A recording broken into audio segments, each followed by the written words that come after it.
आज आपण ॲग्रोव्हिजनच्या माध्यमातून या 14व्या हळद आणि आले या पिकाच्या चर्चासत्रासाठी जमलेलो आहोत. हळदीचं जे पीक आहे हे हळदीचं पीक विदर्भामध्ये प्रामुख्याने जर आपण पाहिलं तर अगदी पारंपरिक पद्धतीनं घेतलं जात होतं. जसं हिंगोली आहे, वर्धा आहे. वर्ध्यामध्ये आपण त्याचं भौगोलिक मानांकन मिळवलेलं आहे आणि ह्या हळदीचा जो उपयोग जो आहे हा उपयोग अगदी प्रत्येकाच्या घरामध्ये हा केला जातो. मग त्याच्यामध्ये आयुर्वेदामध्ये त्याचा उपयोग आहे किंवा जे काय त्याच्यामधले जे काय औषधी गुणधर्म आहेत ह्या औषधी गुणधर्मामुळे त्याचा जो वापर आहे हा वापर आपल्याकडे केला जातो. परंतु ह्या जे पिकाची जी लागवड आहे ही लागवड जर आपण शास्त्रीय दृष्टिकोनातून जर केली तर नक्कीच आपल्याला त्याचं उत्पादन, त्याची वाढ आणि जे काही त्याच्यापासून मिळणारा परतावा जो आहे हा चांगल्या पद्धतीचा मिळू शकतो. आता या दृष्टीनं महाराष्ट्र शासनानं आणि केंद्र शासनानं हळदीच्या बाबतीमध्ये खूप मोठं असं शेतकऱ्यांच्यासाठी सहकार्य केलेलं आहे आणि संस्था निर्माण केलेल्या आहेत. महाराष्ट्रामध्ये माननीय बाळासाहेब ठाकरे हरिद्रा प्रशिक्षण आणि संशोधन संस्था याची स्थापना हिंगोलीमध्ये झालेली आहे आणि राष्ट्रीय स्तरावरती हळद बोर्ड, नॅशनल टर्मरिक बोर्डची स्थापना झालेली आहे. या दोन्ही ज्या संस्था आहेत या संस्थांची स्थापना करण्याच्या पाठीमागचा प्रमुख उद्देश जो आहे हे हळद हे पीक आहे. ह्या हळदीच्या पिकाच्या बाबतीत जे काय उत्पादनं आहे, जे काय उत्पादकता आहे ती कशा पद्धतीने वाढवता येईल. कारण जर आपण पाहिलं तर जागतिक बाजारपेठेमध्ये जे हळद हे पीक आहे हे हळद पीक जवळपास 70% हे फक्त भारतामध्ये होतं आणि बाकीच्या 30%मध्ये इतर देश येतात आणि त्यामुळे ह्या पिकाला भारतामध्ये चांगला असा वाव असल्यामुळं या पिकामध्ये जास्तीत जास्त प्रमाणामध्ये शेतकऱ्यांना त्याचा आर्थिक मोबदला मिळू शकतो. या दृष्टीनं ह्या दोन्ही संस्था भारत सरकारने त्याचबरोबर महाराष्ट्र सरकारने आपल्या शेतकरी बांधवांसाठी स्थापन केलेले आहेत. महाराष्ट्राचा जर विचार आपण जर केला तर संपूर्ण देशामध्ये अव्वल क्षेत्र आणि उत्पादनामध्ये महाराष्ट्र हे हळदीच्या पिकामध्ये अग्रेसर झालेलं आहे. याच्यामध्ये जर आपण पाहिलं तर जवळपास 50% क्षेत्र हे एकट्या हिंगोली जिल्ह्यामध्ये आहे. जवळपास 707 गावामध्ये या हळद पिकाची लागवड केली जाते. त्याच्या खालोखाल नांदेड आहे ज्याच्यामध्ये जवळपास 20 ते 21,000 हेक्टरवरती लागवड केली जाते. त्याच्यानंतर परभणी आहे. विदर्भाचा जर विचार केला तर त्याच्यामध्ये यवतमाळ आहे, वाशिम आहे. या दोन्ही जिल्ह्यामध्ये हळदीचं जे क्षेत्र आहे हळदीचं क्षेत्र मोठ्या प्रमाणावरती आहे आणि त्याचबरोबर चंद्रपूरच्या काही भागामध्ये हळदीची जी लागवड आहे ही हळदीची लागवड केली जाते. आता ह्या एवढ्या मोठ्या प्रमाणावरती क्षेत्रावरती ह्या हळदीचा जर वाव आपण पाहिला तर संपूर्ण महाराष्ट्रात अगदी कोकणापासून ते इकडे चंद्रपूर गडचिरोलीपर्यंत हे जे हळद पीक आहे या हळदीच्या पिकाची लागवड जी आहे ती लागवड करण्यास मोठा असा वाव आहे आणि चांगल्या पद्धतीचं उत्पादन फक्त त्या परिस्थितीनुसार किंवा त्या विभागानुसार आपण जर व्यवस्थापनामध्ये जर बदल केला तर आपण हे जे काही बदल केलेले आहेत त्या बदलानुसार आपल्याला हे जे पीक आहे हे पीक संपूर्ण महाराष्ट्रभर आपल्याला घेता येतं आणि हे एक कॅश क्रॉप किंवा पैसे मिळवून देणारं पीक आपण त्याची गणना केली जाते. आणि इतर पिकांना की जे काही आपण पारंपरिक पिकं घेतो त्या पारंपरिक पिकामध्ये जर हे हळदीचं किंवा आल्याचं जर पीक आपण फेरपालटीचं पीक म्हणून जर वापर केला तर आपल्या जमिनीचं आरोग्य जे आहे हे जमिनीचं आरोग्य उत्तम राखण्यासाठी आपल्याला या हळद आणि आले ह्या दोन्ही पिकांचा आपल्याला प्रामुख्यानं उपयोग झालेला दिसून येतो. आता याच्यामध्ये जर आपण पाहिलं तर ही हळद लागवड जी आहे किंवा आले लागवड जी आहे ह्याच्यासाठी प्रामुख्याने एक पंचसूत्री आहे आणि या पंचसूत्रीला धरून जर आपण त्याचं जर व्यवस्थापन जर केलं तर नक्कीच आपल्याला जे काही उत्पादन आहे उत्पादन आपल्याला चांगल्या पद्धतीचं काढता येतं. आपण पारंपरिक पद्धतीने सगळी पिकं करतो, त्याचं उत्पादन घेतो, त्याची लागवड करतो, परंतु जे काही उत्पादन करतो, जे काही लागवड करतो त्याच्यामध्ये जे काही आपल्या निविष्ठा वापरल्या जातात हे सर्व निविष्ठा आपण वापरत असताना आपला जो योग्य प्रमाणामध्ये आणि योग्य वेळी जर आपण त्याच्यावरती खर्च केला नाही किंवा त्याचं व्यवस्थापन केलं नाही तर जे काही आपण केलेलं खर्च आहे किंवा जे काही आपण वापरलेल्या निविष्ठा आहेत त्याच्यामधून मग आपल्याला जे काही आपल्याला पाहिजे तसा मोबदला किंवा परतावा मिळत नाही. आणि त्यासाठी हे जे काही 5 प्रमुख मुद्दे आहेत त्या 5 प्रमुख मुद्द्याशी आपण चर्चा करणार आहोत किंवा त्याच्याविषयी प्रामुख्याने नियोजन करणार आहोत. याच्यामध्ये आपल्या पिकासाठी लागणारी जी जमीन आहे ही जमीन योग्य म्हणजे चांगला निचरा होणारी पाहिजे. कारण हे जे कंद आहेत हे हळद जे आहे हे हळद कंदवर्गीय पीक आहे किंवा आलं हे कंदवर्गीय पीक आहे आणि ते जमिनीमध्ये वाढत असतं. जमिनीमध्ये जर पाणी साठून राहिलं तर मग त्याच्यामध्ये कंदकूज किंवा कंद कुजण्याचे जे प्रकार आहे किंवा आल्याचं कूज जे आहे हे कूज लागण्याचा किंवा मूळ कूज लागण्याचा धोका असतो. तर त्यासाठी आपली जी जमीन आहे ही चांगली निचरा होणारी पाहिजे. दुसरं, जे बीज प्रक्रिया करून आपण गादी वाफ्यावरती लागवड केली गेली पाहिजे. कारण प्रामुख्यानं किडींचा आणि रोगांचा जो काही प्रसार होतो हा प्रामुख्यानं बियाण्याच्या मार्फत होत असतो किंवा कंदांच्या मार्फत होत असतो. तर या कंदांच्या मार्फत होणारा जे काही किडींचा आणि रोगाचा प्रसार आहे तो होऊ नये म्हणून आपण जर प्रतिबंधात्मक म्हणून जर बीज प्रक्रिया केली तर आपल्याला नंतर जे काही कंदकूज येणार आहे किंवा त्याच्यामुळे जो काही आपला खर्च होणार आहे तो खर्च आपल्याला कमी करता येतो. तिसरं जे आहे ते प्रमाणशीर खतांचं नियोजन, म्हणजे जे काही आपण खतं वापरत आहोत या खतांचं जे नियोजन जे आहे, मग ते ठिबकच्या माध्यमातून असू दे किंवा आपण वर खतं वापरत असाल तर हे जे सर्व खतं आहेत ह्या सर्व खतांच्या वापरण्याची योग्य मात्रा, योग्य वेळ हे ठरलेलं आहे. आणि त्यानुसार जर आपण नियोजन केलं तर मग आपल्याला एकरी अगदी 40 क्विंटलपर्यंतचं हळदीचं उत्पादन जे आहे हे उत्पादन आपल्याला गाठता येतं. त्याच्यानंतर पीक संरक्षण आहे, म्हणजे जे काही किडी रोगांचा प्रादुर्भाव होतो ते आल्यानंतर आपण वारेमाप पेस्टिसाईड किंवा फंजिसाईड्सवरती खर्च करतो. तर ते न करता जर आपण सेंद्रिय पद्धतीनं जर हळद लागवड करणार असू तर प्रतिबंधात्मक म्हणून काय आपण उपाययोजना केली, मग त्याच्यामध्ये ट्रायकोडर्मा असेल किंवा काही जैविक बुरशीनाशकं आहेत त्याचा जर वापर आपण जर केला तर नक्कीच आपल्याला या पिकावरती येणारे जे काही कीड आहेत, रोग आहेत त्याचं आपल्याला नियोजन करता येतं. आणि सगळ्यात महत्त्वाचा मुद्दा की जे काही आपण उत्पादन करतो ते केलेल्या उत्पादनावरती जर आपण योग्य प्रमाणे जर प्रक्रिया केली गेली नाही तर मग जे काही आपण 8.5-9 महिने जे काही पिकवलेलं आहे त्या पिकवलेल्या मालाला योग्य भाव मिळत नाही. आणि त्यामुळे प्रमाणशीर प्रक्रिया जी आहे ही प्रमाणशीर प्रक्रिया या हळदीच्या बाबतीत आहे. परंतु आल्याच्या बाबतीत जर आपण असं म्हटलं जातं की हे शेतकऱ्याचं पीक आहे, म्हणजे शेतकरी ज्यावेळेस पाहिजे त्यावेळेस अगदी 6 महिन्यापासून ते 18 महिन्यापर्यंत कधीही काढू शकतो. जसं मार्केट असेल, जसं मागणी असेल त्यानुसार आल्याची जी काढणी आहे ही आल्याची काढणी अगदी 6व्या महिन्यापासून ते 18व्या महिन्यापर्यंत करू शकतो. आणि त्याच्यामध्ये प्रक्रिया करण्याची फारशी आवश्यकता नाही. आलं आपण काढलं की लगेच ते मार्केटमध्ये जे काही विक्रीसाठी जे आहे ते विक्रीसाठी आपण पाठवू शकतो. आता हे सर्व करत असताना आपल्या जमिनीचं आरोग्य तपासणं खूप गरजेचं आहे. म्हणजे त्याच्यामध्ये त्याची माती परीक्षण करून या जमिनीमध्ये कोणते खतं आहेत, कोणते अन्नद्रव्य आहेत किंवा कोणते अन्न घटक आहेत हे आपण तपासून घेऊन जर आपण नियोजन केलं, कारण याच्यामध्ये कसं होतं की काही खतं किंवा काही अन्न घटक हे आपल्या जमिनीमध्ये असतात परंतु त्याचा जसा फायदा आहे तसा दुष्परिणामही होतो. म्हणजे जर एखादा अन्न घटक जास्त असेल, उदाहरणार्थ जर नत्रयुक्त खतांची जर मात्रा जास्त जर झाली तर आपल्या शाकीय वाढ, पिकाची शाकीय वाढ जास्त होते, म्हणजे फक्त पानांची वाढ चांगली दिसते किंवा जी काही पिकं आहेत ते पिकं जे कोवळी लुसलुशीत राहतात आणि त्याच्यावरती मग किडींचा आणि रोगाचा प्रादुर्भाव होतो. तर हे होऊ नये म्हणून जर आपण माती परीक्षण जर केलं, सर्वसाधारणपणे हळद आणि आले ह्या दोन्ही पिकांची जे अन्न घेणारी जी मुळं आहेत हे जमिनीत 1 फूट खोलीवरती वाढतात. त्यामुळे 1 फूट खोलीवरती जी जर माती आपण काढून घेतली आणि त्याचं जर परीक्षण केलं तर आपल्याला योग्य प्रकारे जे काही खतांचं नियोजन आहे हे खतांचं नियोजन आपल्याला करता येतं. जे काही मातीचा नमुना आपण घेणार आहोत तो साधारणतः एका एकरमधून 4 ते 5 ठिकाणची अर्धा किलो माती एकत्र करायची आहे. ती माती एकत्र करून सावलीमध्ये 1 ते 2 दिवस सुकवायचे आणि त्याच्यातले प्रातिनिधिक नमुना 1 किलोचा आपण ज्या काही मान्यताप्राप्त प्रयोगशाळा आहेत या प्रयोगशाळेमध्ये आपण तपासणीसाठी पाठवायचे आहे. आता ज्यावेळेस आपलं मशागत किंवा जमीन हे लागवडीसाठी तयार करतो ह्या दोन्ही पिकांच्या बाबतीत, त्यावेळेस जेवढी जमीन आपली भुसभुशीत असेल तेवढ्या पद्धतीनं आपल्या ह्या कंदांची पोसवण किंवा फुगवण जी आहे ही चांगल्या प्रकारे होते. त्यामुळे ह्या कंदांची वाढ चांगल्या प्रकारे होण्यासाठी आपण आपल्या शेतामध्ये हिरवळीचं खत किंवा आपण बघतो की आता जमिनीतला जो सेंद्रिय कर्ब जो आहे, ज्यावेळेस आपण माती परीक्षण करतो त्यावेळेस आपल्याला कळतं की जमिनीमधला जो सेंद्रिय कर्ब आहे हा रासायनिक खतांचा जो काही बॅलन्स्ड किंवा योग्य वापर, संतुलित वापर आपल्याला पाहिजे आहे तो आपण करत नसल्यामुळं ज्यावेळेपासून हरित क्रांती झाली त्यावेळेसपासून आपण या रासायनिक खतांचा वापर आपल्या शेतीमध्ये करायला लागलेलो आहोत. आणि ते जे काही खतं वापरतो ह्या खतामुळे आपल्या जमिनीचा पोत जो आहे तो पोत बिघडत चाललेला आहे. आणि तो ज्यातलं जे काही ऑर्गॅनिक मॅटर किंवा जे काही सेंद्रिय कर्ब आहे हा सेंद्रिय कर्ब घटत चालल्यामुळं आपण जर तो त्याच्यामध्ये सेंद्रिय कर्बाचं प्रमाण वाढवायचं असेल तर आपण सेंद्रिय खतांचा वापर सांगतो, परंतु सेंद्रिय खतांची किमतीही खूप आहेत. त्यामुळे ते जे काही सेंद्रिय खतांच्या किमती आहेत त्या सेंद्रिय खतांच्या किमती किंवा त्याचा वापर कमी करण्यासाठी आपण ही जी काही हिरवळीची पिकं आहेत हे अगदी 40 ते 45 दिवसामध्ये जमिनीमध्ये वापरायस योग्य होतात.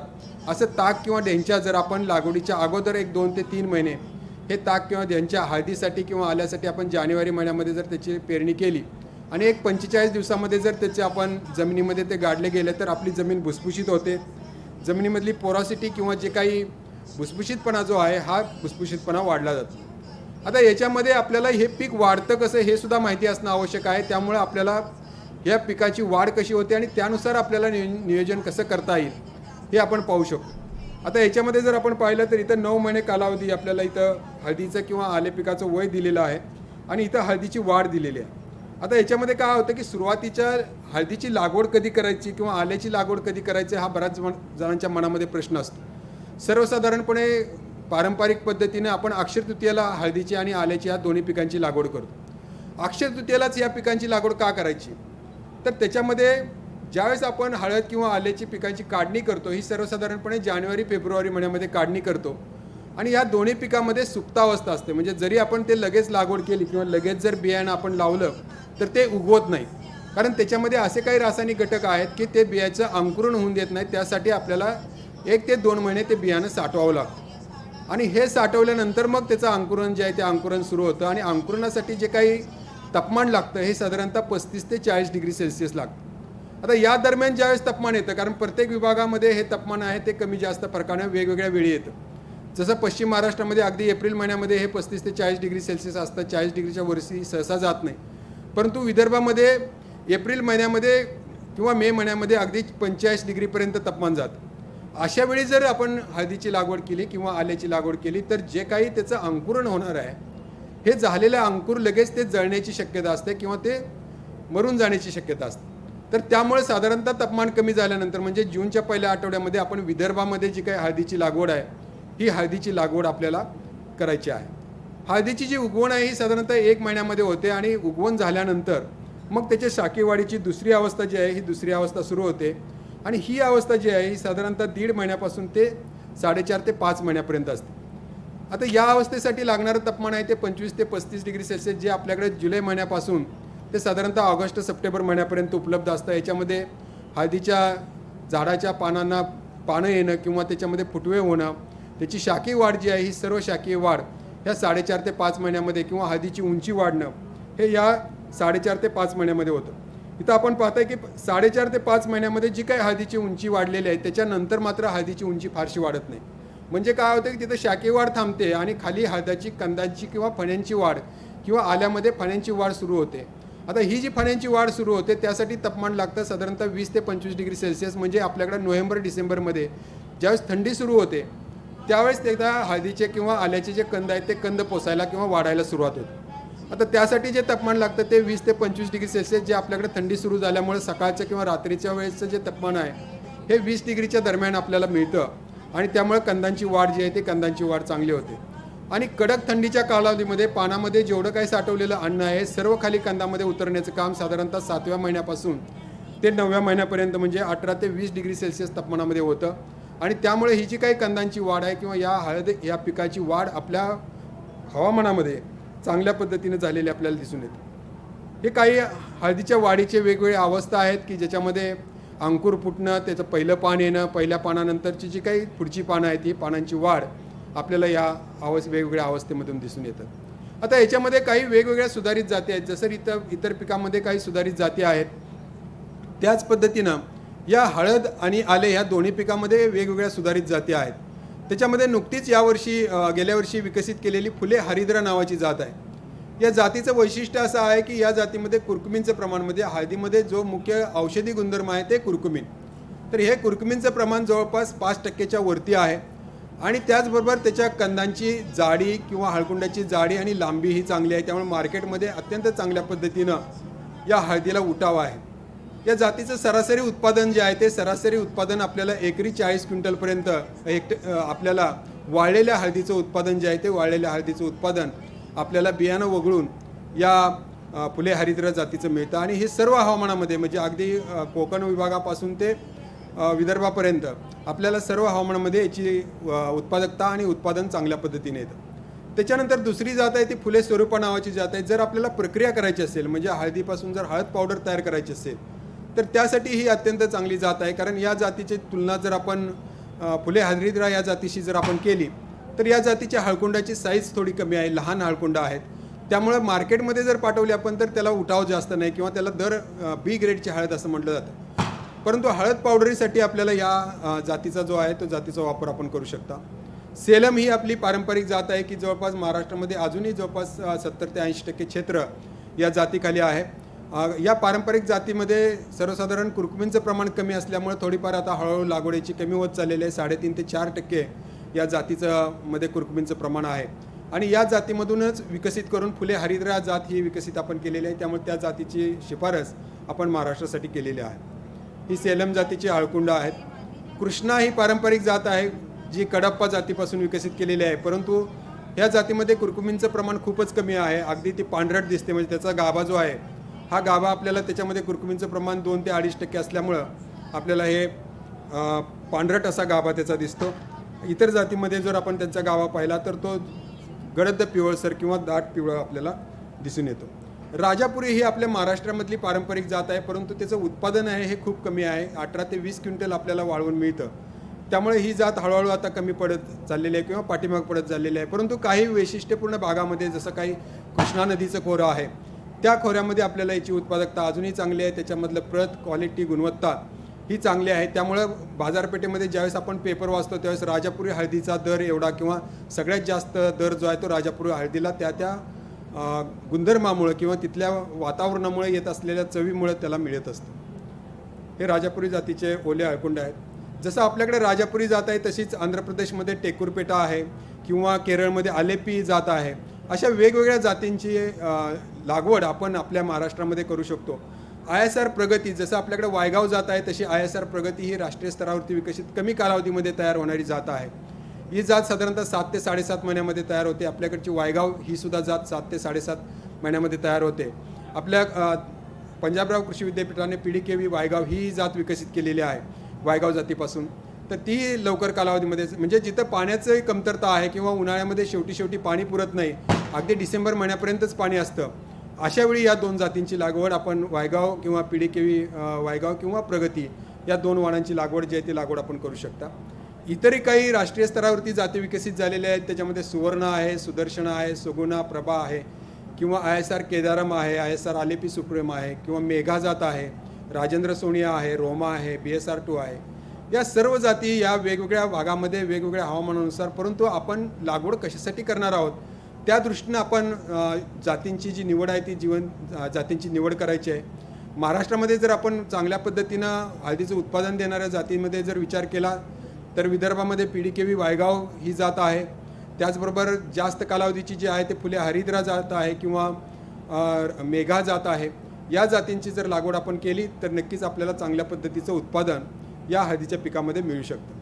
आता याच्यामध्ये जर आपण बियाण्याचे प्रकार पाहिले तर प्रामुख्याने 3 प्रकारचं बियाण्याचा प्रकार याच्यामध्ये आहे, ज्याला आपण मातृकंद म्हणतो किंवा जे काही मेन कंद आहे त्या कंदाला बाजूला जे काही फुटवे येतात त्या फुटवेच्या खाली जे कंद वाढतात त्याला बगलगड्डे किंवा अंगठागड्डे असे म्हटलं जातं.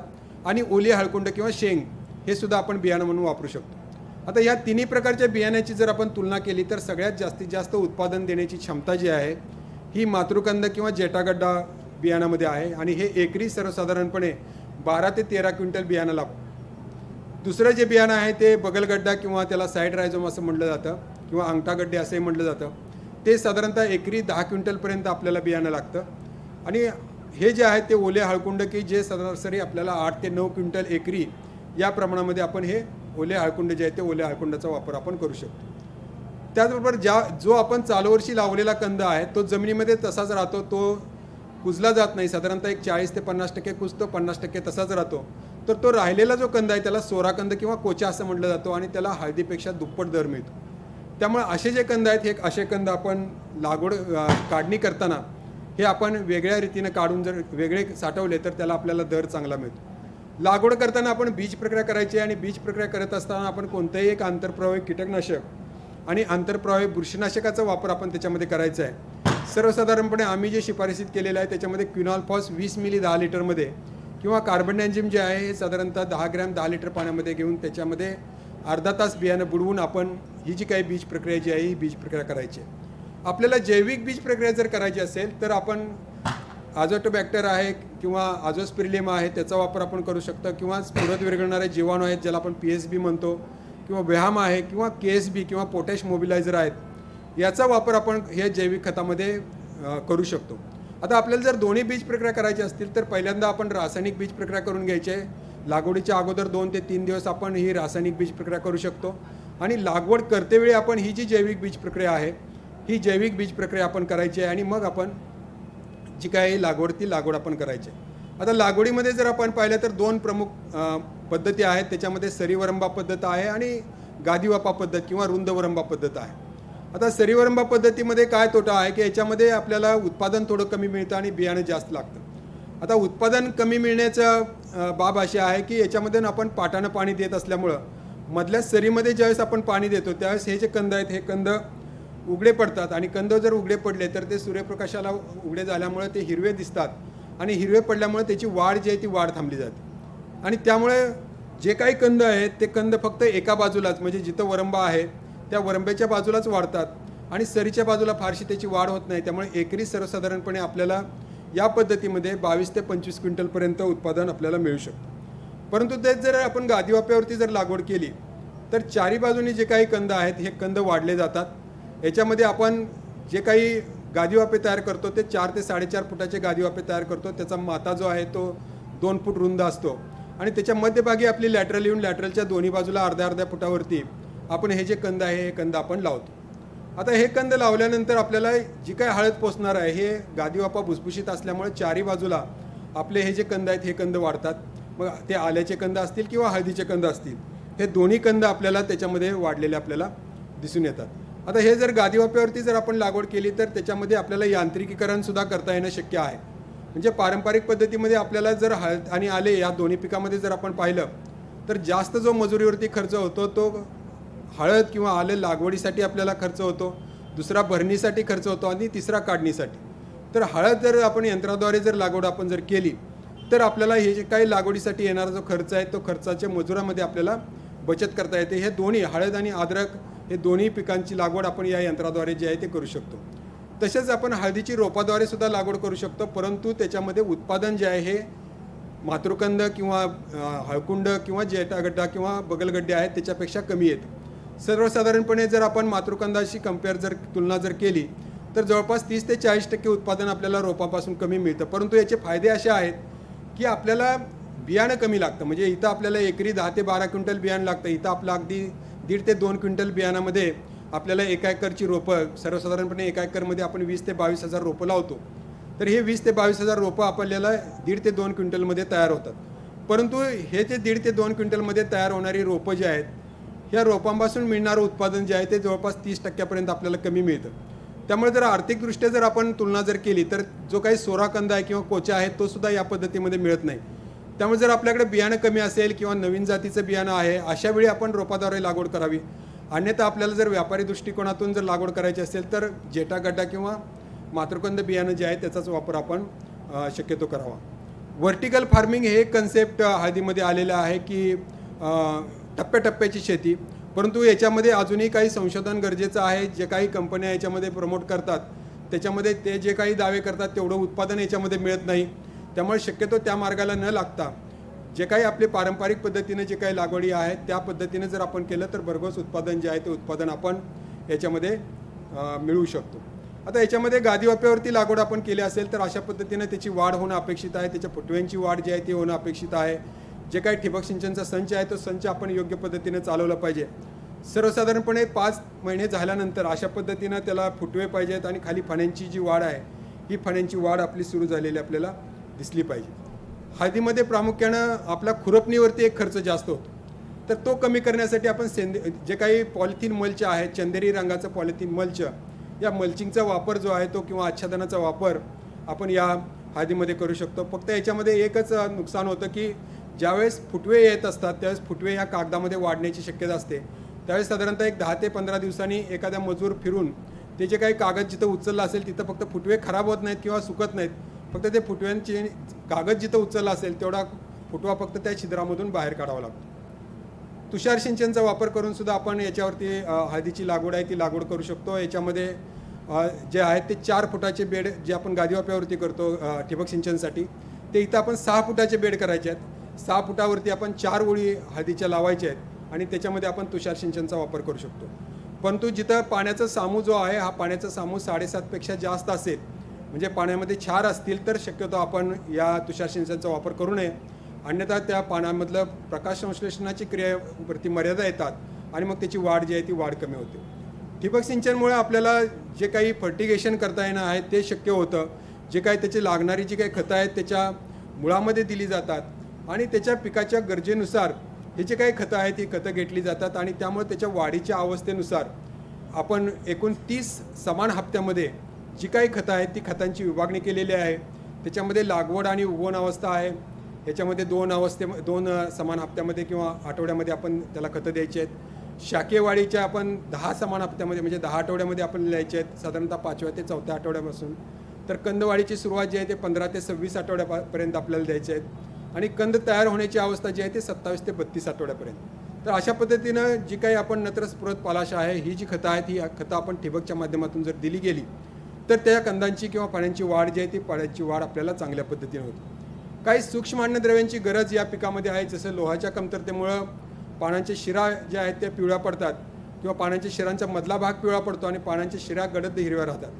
तर अशी काही लक्षणं आपल्याला दिसली तर लोहाची कमतरता आहे ओळखून आपण चिलेटेड लोह जे आहे त्याची फवारणी आपण याच्यामध्ये करायची आहे.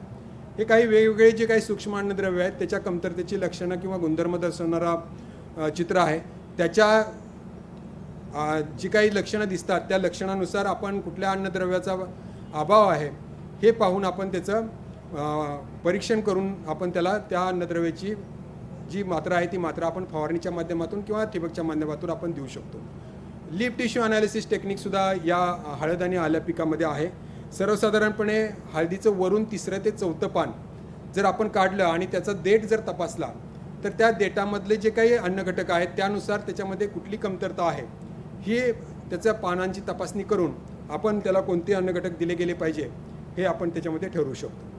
हळदीमध्ये माती लावणं गरजेचं आहे. साधारणतः 4.5 ते 5 म्हणजे आपल्याकडं लागवड आपण मे-जून महिन्यामध्ये केली आहे, नंतर पाऊस सुरू होतो आणि पावसामुळे काय होतं की जे काही आपले गादीवापे आहेत त्या गादीवाप्यावरची माती वाहून जातो किंवा साईडची जी माती आहे ती माती वाहून जाते आणि त्यामुळे हे कंद उघडे पडतात. तर ते कंद उघडे पडू नये म्हणून आपण त्याला भर लावणं किंवा माती लावणं अपेक्षित आहे. तर माती लावण्यासाठी आपण जे आहे हे पॉवर टिलर जे छोटे आहे ते छोटे पॉवर टिलर किंवा मॅन्युअली जे आहे ते मॅन्युअली आपण त्याचा टिकाव आणि कुदळीच्या सहाय्याने त्याचा वापर करू शकतो आणि माती जी आहे ती माती लावू शकतो. माती लावल्यामुळे हे जे कंद आहेत हे कंदांची वाढ किंवा भुसभुशीतपणा मिळाल्यामुळे या कंदांची वाढ जी आहे ती वाढ आपल्याला चांगली झालेली दिसून येते.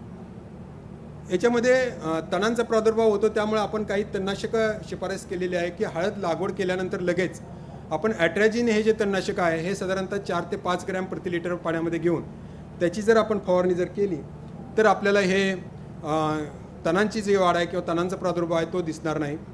किंवा त्याच्यानंतर लव्हाळा किंवा हराळीसारखं तण असेल तर आपण तणांचा वाढ झाल्यानंतर किंवा तण वाढायला लागल्यानंतर आपण ग्लायफोसेट 41% हे 4 ते 5 मिली घेऊन आपण त्याची फवारणी जर केली तर फक्त लव्हाळा आणि हराळी तणांचा आपल्याला प्रादुर्भाव कमी करता येतो.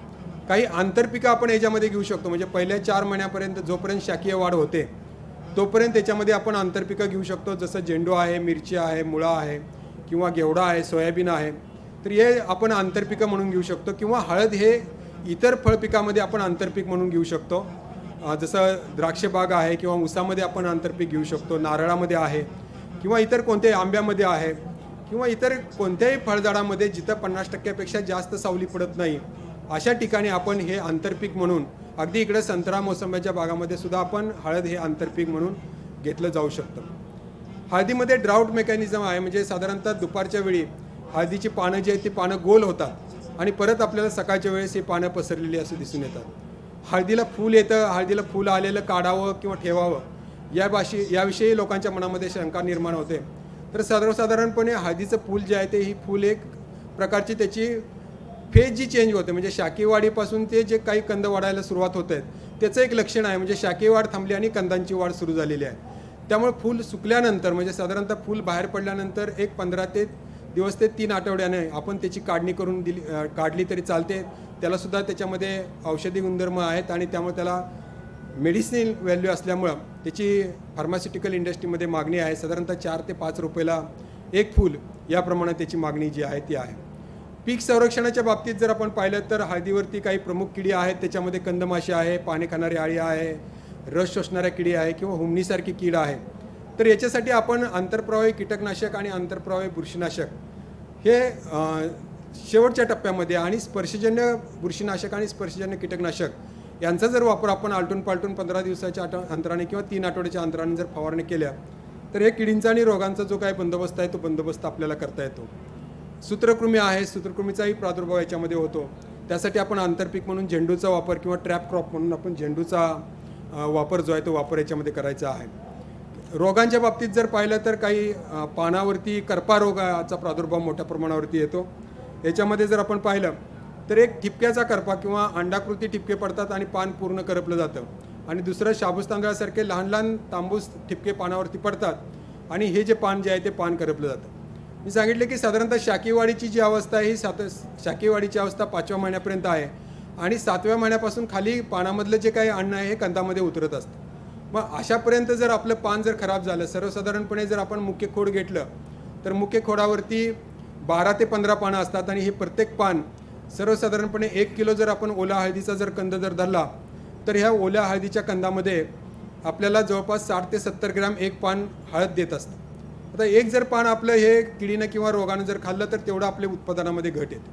तर ते होऊ नये म्हणून आपण याच्यावरती जे काही स्पर्शजन्य बुरशीनाशकं आहेत जसं M45 आहे किंवा Z78 आहे किंवा कॉपर ऑक्झिक्लोराईड आहे, हे सर्वसाधारणपणे सुरुवातीच्या 3 ते 4 महिन्यामध्ये आपण त्याची फवारणी करायची आहे. त्याच्यामध्ये कोणतंही एक कीटकनाशक घ्यायचं आहे आणि नंतर 3ऱ्या किंवा 4थ्या महिन्यामध्ये नंतर शाकीय वाढ खूप झालेली असते, सर्व पानावरती औषध पडत नाही. त्यामुळे मग त्याच्यानंतर आपण आंतरपरावी बुरशीनाशक जसे टिल्टा आहे किंवा अमिस्टार आहे किंवा कॅब्रिओटॉप आहे याचा वापर जर आपण केला तर आपल्याला हे काही हळदीवरती येणारे कीड किंवा रोग आहेत त्याचं आपल्याला नियंत्रण करता येतं. त्याचबरोबर कंदकूज जो आहे हा कंदकूज हळदीवरती प्रामुख्याने मोठ्या प्रमाणावरती येतो. एक त्याच्यामध्ये आपल्याला व्यवस्थापन करण्यासाठी कंदकुजीसाठी प्रतिबंधात्मक म्हणून आपण ट्रायकोडर्माचा जो काही वापर आहे हा ट्रायकोडर्माचा वापर करणं अपेक्षित आहे. ट्रायकोडर्माचा वापर करत असताना आपण लागवड केल्यानंतर लगेच 2ऱ्या ते 3ऱ्या दिवशी ज्यावेळेस आपली जमीन ओली आहे त्यावेळेस आपण त्याच्यामध्ये हे ट्रायकोडर्मा एकरी 2.5 ते 3 किलो या प्रमाणामध्ये सेंद्रिय खतामध्ये मिसळून आपण त्याच्यामध्ये टाकायचं आहे. त्याच्यानंतर भरणी केल्यानंतर परत 2.5 ते जे काय आहे ते भरणी केल्यानंतर आपण परत 2.5 ते 3 किलो प्रति एकर या प्रमाणामध्ये सेंद्रिय खतामध्ये मिसळायचं आहे. आणि नंतर गरज वाटली तर म्हणजे ज्यावेळेस आपलं पाणी साठून राहिलं असेल किंवा कंदकुजीचा प्रादुर्भाव दिसत असेल तर आपण या ट्रायकोडर्माचा वापर करायचा आहे. अन्यथा 2 वेळा जर आपण हळदीमध्ये या ट्रायकोडर्माचा वापर जर प्रतिबंधात्मक म्हणून जर आपण केला आणि शेतामध्ये पाणी साठून दिलं नाही तर आपल्याला हे कंदकुजीचं नियंत्रण जे आहे ते कंदकुजीचं नियंत्रण आपल्याला चांगल्या प्रकारे करता येतं. त्याच्यानंतर काढणीचं नियोजन जे आहे हे काढणीचं नियोजन करत असताना आपण सर्वसाधारणपणे 7.5 ते 8 महिने पूर्ण झाल्यानंतर हळदीचं पाणी जे आहे ते पाणी आपण बंद करायचं. पाणी बंद केल्यानंतर जे काय पानातला अन्नरस आहे हा पानातला अन्नरस खाली कंदामध्ये उतरून द्यायचा आहे आणि कंदामध्ये उतरल्यानंतर मग त्याची जी काढणी आहे ती काढणी आपण करायची आहे. आता काढणी करत असताना जर आपण गादी वाफ्यावरती जर लागवड केली असेल तर आपण यंत्राद्वारे किंवा ट्रॅक्टरचालित अवजाराद्वारे ही जी हळदीची काढणी जी आहे ती हळदीची काढणी आपण करू शकतो. किंवा पारंपरिक पद्धतीनं आपण जर सरीवरंब्यावरती लागवड केली असेल तर आपण टिकावाच्या किंवा कुदळीच्या साहाय्यानं आपण त्याची जी काढणी जी आहे ती काढणी आपण करू शकतो.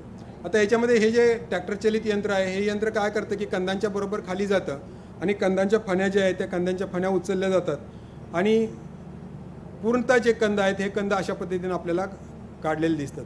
ते काढल्यानंतर सर्वसाधारणपणे 2 ते 3 दिवस उन्हामध्ये तापून द्यायचे आहेत की त्याला चिकटलेली जी माती आहे ही माती त्याची जडली जाईल आणि मग आपण त्याच्या कंदांची जी काही विभागणी आहे ती विभागणी करायची आहे. त्याच्यामध्ये जे आपल्याला बियाण्यासाठी ठेवायचे आहेत ते बियाण्यासाठी ठेवायचे कंद आपण वेगळे करायचे आहेत, ते मातृकंद वेगळे करायचे आहेत. जे आपण प्रक्रिया करणार आहोत किंवा जे काय हळद शिजवणार आहोत त्यासाठी आपण बॉयलरचा वापर करायचा आहे. बॉयलरचा वापर करून जर आपण हळद शिजवली गेली तर त्याच्यामध्ये चांगल्या पद्धतीनं कुरकुमीन किंवा त्याच्यामधले जे काही घटक आहेत विशेषतः औषधी गुणधर्म आहेत ते टिकवले जातात. कारण पारंपरिक पद्धतीमध्ये जे काही कायलीमध्ये आपण हळद शिजवतो किंवा पाण्यामध्ये हळद शिजवतो त्याच्यामध्ये त्या हळदीमधले जे काही औषधी गुणधर्म आहेत ते पाण्यामध्ये उतरले जातात आणि त्यामुळे पाण्यामध्ये उतरल्यामुळे काय होतं की त्याच्यातले जे काही मुख्य त्याची प्रत असेल किंवा गुणवत्ता असेल ती गुणवत्ता कमी होते. तर ती होऊ नये म्हणून आपण जे काही बॉयलर आहे त्या बॉयलरचा वापर करायचा आहे किंवा डायरेक्ट कच्च्या हळदीपासून पावडर करण्याचे तंत्रज्ञान आपल्याला काळे सर सांगतीलच आपल्या पंजाबराव कृषी विद्यापीठाने विकसित केलेलं आहे. त्याचाही वापर आपण करू शकता की त्यामुळे आपल्याला जे काही हा शिजवण्याचा किंवा जे काही प्रक्रिया करण्याचा जो खर्च आहे तो खर्चामध्ये आपल्याला बचत होते आणि डायरेक्ट कच्च्या हळदीपासून उत्तम गुणवत्तेचे आणि औषधी गुणधर्म असलेले पावडर आपल्याला तयार होते. त्याच्यानंतर जे काही आपण शिजवलेली हळद आहे ती हळद सुकवायची आहे आणि सुकवलेल्यानंतर त्याचं पॉलिश करायचं आहे. पॉलिश करण्यासाठी आपण अशा पद्धतीचे पॉलिशिंग जे ड्रम आहेत त्या ड्रमचा वापर करायचा आहे आणि नंतर मग त्याची प्रतवारी करून आपण जी काही हळद आहे ती हळद मार्केटला आपण पाठवायची आहे. तर अशा पद्धतीने हे जे काही हळदीपासून वेगवेगळ्या पद्धतीचे प्रकारचे पदार्थ बनवले जातात किंवा त्याचा वापर केला जातो, मग ते सौंदर्यप्रसाधनं असतील किंवा कुंकू असेल किंवा हळदीपासून चांगल्या पद्धतीचं लोणचंसुद्धा बनवलं जातं. तर हे असे वेगवेगळे पदार्थ बनवत असल्यामुळं हळदीची जी काही मागणी आहे ही मागणी अजूनही मोठ्या प्रमाणावरती आहे. विशेषतः कोविडनंतरच्या जर कालावधीमध्ये जर आपण पाहिलं तर जे टर्मरिक लाटे किंवा हळदयुक्त दूध याची मागणी देशात आणि आंतरराष्ट्रीय ठिकाणाहून वाढलेली आहे. कारण त्याच्यामुळे आपली रोगप्रतिकारक शक्ती जी आहे ती रोगप्रतिकारक शक्ती वाढवण्यासाठी किंवा इम्युनिटी बूस्टर म्हणून या हळदीचा वापर जो आहे तो मोठ्या प्रमाणात होत आहे आणि त्याची मागणी जी आहे ती मागणी वाढत आहे. त्यामुळे आपल्याला जर आपण विचार केला तर या विदर्भामध्ये हे जे पीक आहे हे पीक आपल्याला चांगल्या पद्धतीनं आपण घेऊ शकतो. याच्यात जोडीचंच पीक म्हणजे किंवा त्याला जुळं भावंड जरी म्हणलं तरी आपण वावगं ठरणार नाही, हे आलं हे पीक आहे. आल्याच्या बाबतीत जी काही लागवड आहे किंवा त्याची पद्धती आहे ही जवळपास सारखी आहे. ज्या पद्धतीनं हळदीची लागवड करतो आपण त्याच पद्धतीनं आपल्याला आल्याची लागवड करायची आहे. परंतु आल्याची उंची जी आहे ही साधारणतः 2.5 ते 3 फुटापर्यंत होते. तर हळदीमध्ये आपल्याला फुटवे जे आहेत ते फुटवे आपल्याला मर्यादित पाहिजेत, साधारणतः 4 ते 6 फुटवे पाहिजेत. परंतु आल्यामध्ये मात्र जेवढे जास्तीत जास्त फुटवे येतील तेवढे खाली आल्याच्या फाण्यांची संख्या किंवा कंदांची संख्या जी आहे ती संख्या वाढली जाते. तर त्या दृष्टीनं आपण आल्याची लागवड करत असताना जे काही वेगवेगळ्या जाती आहेत त्याच्यामध्ये फारशा सुधारित जाती नाहीत, परंतु काही स्थानिक जाती आहेत की ते ज्या भागामध्ये लागवड केली जाते त्या भागानुसार त्याचं जातीचं नाव आहे. जसं कालिकत आहे किंवा कोचीन आहे, आसाम आहे, मारण आहे किंवा उदयपूर आहे. महाराष्ट्रामध्ये जर आपण बघितलं तर माहीम जात आहे किंवा औरंगाबाद कन्नड भागामध्ये केली जाणारी औरंगाबादी जात आहे किंवा गोत्रा जात आहे. काही बाहेरच्या देशातून काही जाती घेतलेल्या आहेत. त्याच्यामध्ये रिओडी जानरो आहे जी ब्राझीलमधून घेतलेली आहे, चायनामधून घेतलेली चायना आहे किंवा जमैका जात आहे. तर ह्या वेगवेगळ्या जाती आहेत. ह्या वेगवेगळ्या जातींची आल्यामध्ये वापर केला जातो. काही भारतीय मसाला पिकाचं संशोधन केंद्र आहे, तिथूनही काही जाती विकसित झालेल्या आहेत. त्याच्यामध्ये वर्धा ही जात आहे, त्याचबरोबर महिमा ही जात आहे. जर आपल्याला सुंठ तयार करायची असेल तर रिजाता ही जात आहे. तर ह्या आपल्याला भाजीसाठी आल्याची लागवड करायची आहे किंवा सुंठीसाठी करायची आहे किंवा प्रक्रियासाठी करायची आहे, त्यानुसार आपण हे जे काय आल्याची जातींची जी निवड आहे ही जातींची निवड आपण त्याच्यामध्ये करायची आहे. परंतु महाराष्ट्राचा जर विचार केला किंवा विदर्भाचा जर आपण विचार केला तर माहीम ही जी जात आहे ही जात आपल्याकडे चांगल्या पद्धतीने येऊ शकते. त्याचं उत्पादन चांगलं मिळतं आणि थोडीशी ही तापमानाला सहनशील अशी आहे. म्हणजे तापमानामधले जे काही चढ उतार होतात या होणाऱ्या चढ उताराला सहनशील अशी ही जात असल्यामुळं आपण या माहीम या जातीची लागवड आपण करू शकतो. तर अशा पद्धतीनं आल्याच्या कंदामध्ये आपल्याला फुटव्यांची संख्या असणं गरजेचं आहे किंवा त्याच्या पाण्याची वाढ जी आहे ती वाढ होणं अपेक्षित आहे, तरच आपल्याला त्याच्यापासून चांगल्या पद्धतीनं उत्पादन मिळू शकतं. हे माहीम आणि औरंगाबादी या दोन्ही जातींचं वेगवेगळ्या प्रकारचे बियाणं जे आहेत किंवा पाण्याची संख्या जी आहे ती आपल्याला दिसून येते. मशागतीमध्ये जसं आपण हळदीसाठी मशागत करतो तशाच पद्धतीनं आपण गादीवापे जे आहेत ते गादीवापे आपण तयार करून घ्यायचे आहेत आणि ठिबक लाईनच्या दोन्ही बाजूला हे जे आल्याचे कंद आहेत हे आल्याच्या कंदाचे तुकडे करून साधारणतः 25 ते 45 ग्रॅम किंवा 50 ग्रॅमपर्यंतचा तुकडा तयार करायचा आहे आणि तुकड्यावरती 1 ते 2 डोळे येतील अशा पद्धतीनं आपण झिगझॅग पद्धतीनं किंवा समोरासमोर आपण हे जे कंद आहेत हे कंदांची लागवड आपण आल्यामध्येही करायची आहे. सर्वसाधारणपणे ज्यावेळेस आपण कंद जमिनीमध्ये गाडतो तर 2 ते 3 इंच खोल हा गेला पाहिजे, कारण त्याच्यानंतर पाऊस पडल्यामुळं त्या पावसानं कंद जे आहेत ते कंद उघडे पडले नाही पाहिजे. तर या पद्धतीनं आपण ह्या आल्याची जी आहे ती आल्याची लागवड करू शकतो. जे हळदीसाठी आपण यंत्र वापरतो तेच आपण आल्यासाठी सुद्धा वापरू शकतो. तुषार सिंचनचा हळदीपेक्षा आल्यामध्ये जास्त प्रमाणामध्ये फायदा आपल्याला ह्या तुषार सिंचनचा होतो, कारण जेवढी जास्त आर्द्रता टिकून राहील तेवढं त्याच्यामध्ये आल्यामध्ये फुटवा जो आहे तो फुटवा चांगल्या पद्धतीनं होतो आणि जेवढे जास्त फुटवे पहिल्या 4 ते 4.5 महिन्यामध्ये येतील तेवढं आपल्याला आल्याचं उत्पादन जे आहे ते आल्याचं उत्पादन आपल्याला चांगल्या पद्धतीने मिळतं. जर आपल्याला तुषार सिंचन किंवा स्प्रिंकलरद्वारे जर आल्याची लागवड जर आपल्याला करायची असेल तर आपण गादीवाप्यावरती 4 ओळी, जे सर्वसाधारणपणे 2 ओळीमधलं अंतर 1 फूट आणि 2 कंदामधलं अंतर हे 6 ते 9 इंच अशा पद्धतीनं जर लागवड आपण केली तर आपल्याला आल्याची वाढ जी आहे ती किंवा आल्याची फुटव्यांची संख्या आणि त्याचं उत्पादन हे सरासरी एकरी 12 ते 15 टनापर्यंत ओलं आल्याचं उत्पादन आपल्याला मिळू शकतं. हे आल्याच्या बियाण्याचे तुकडे आहेत. तर अशा पद्धतीचे तुकडे करून आपण बियाण्याची लागवड करायची आहे. लागवड करत असताना आपण जसं हळदीमध्ये बीज प्रक्रिया करतो तसं आल्यामध्ये सुद्धा आपण बीज प्रक्रिया करायची आहे, की जेणेकरून आपल्याला बियाण्यामार्फत जे काही किडींचा आणि रोगांचा प्रसार होणार आहे तो आपल्याला थांबवायचा आहे. जसं आपण हळदीमध्ये रोपं तसं तयार करतो तसं आल्यामध्ये सुद्धा आपण रोपं तयार करून लागवड करू शकतो. हळदीच्या रोपापासून आपल्याला उत्पादनामध्ये थोडीशी तूट येते, म्हणजे जवळपास 30% 25 ते 30% घट येते. परंतु आल्यामध्ये जर रोपं तयार करून जर लावली तर त्याच्यामध्ये फारशी तूट येत नाही. साधारणतः एक 5 ते 10% बियाण्याच्या कंपॅरिझनमध्ये तूट येते. त्याचं महत्त्वाचं कारण म्हणजे याचे कंदांच्या बियाण्याची साईज जी आहे ती साईज कमी आहे आणि त्यामुळे रोपं लावून जरी लागवड केली तरी चालू शकतं. परंतु याच्यामध्ये पॉलिथिन मल्च चालत नाही. सेंद्रिय मल्च किंवा सेंद्रिय आच्छादनाचा वापर आपण करायचा आहे. सेंद्रिय आच्छादनाचा वापर केला तर आपल्याला आल्यामध्ये चांगल्या पद्धतीने फायदा होतो. आपण शेडनेटमध्ये किंवा नियंत्रित शेतीमध्ये पॉलीहाऊसमध्ये सुद्धा आपण आल्याची लागवड ही गादीवाफे तयार करून किंवा बेड तयार करून कोकोपीटमध्ये त्याची लागवड करू शकतो. त्याच्यामध्ये चांगल्या पद्धतीचं उत्पादन आपल्याकडे घेणारे काही शेतकरी आहेत.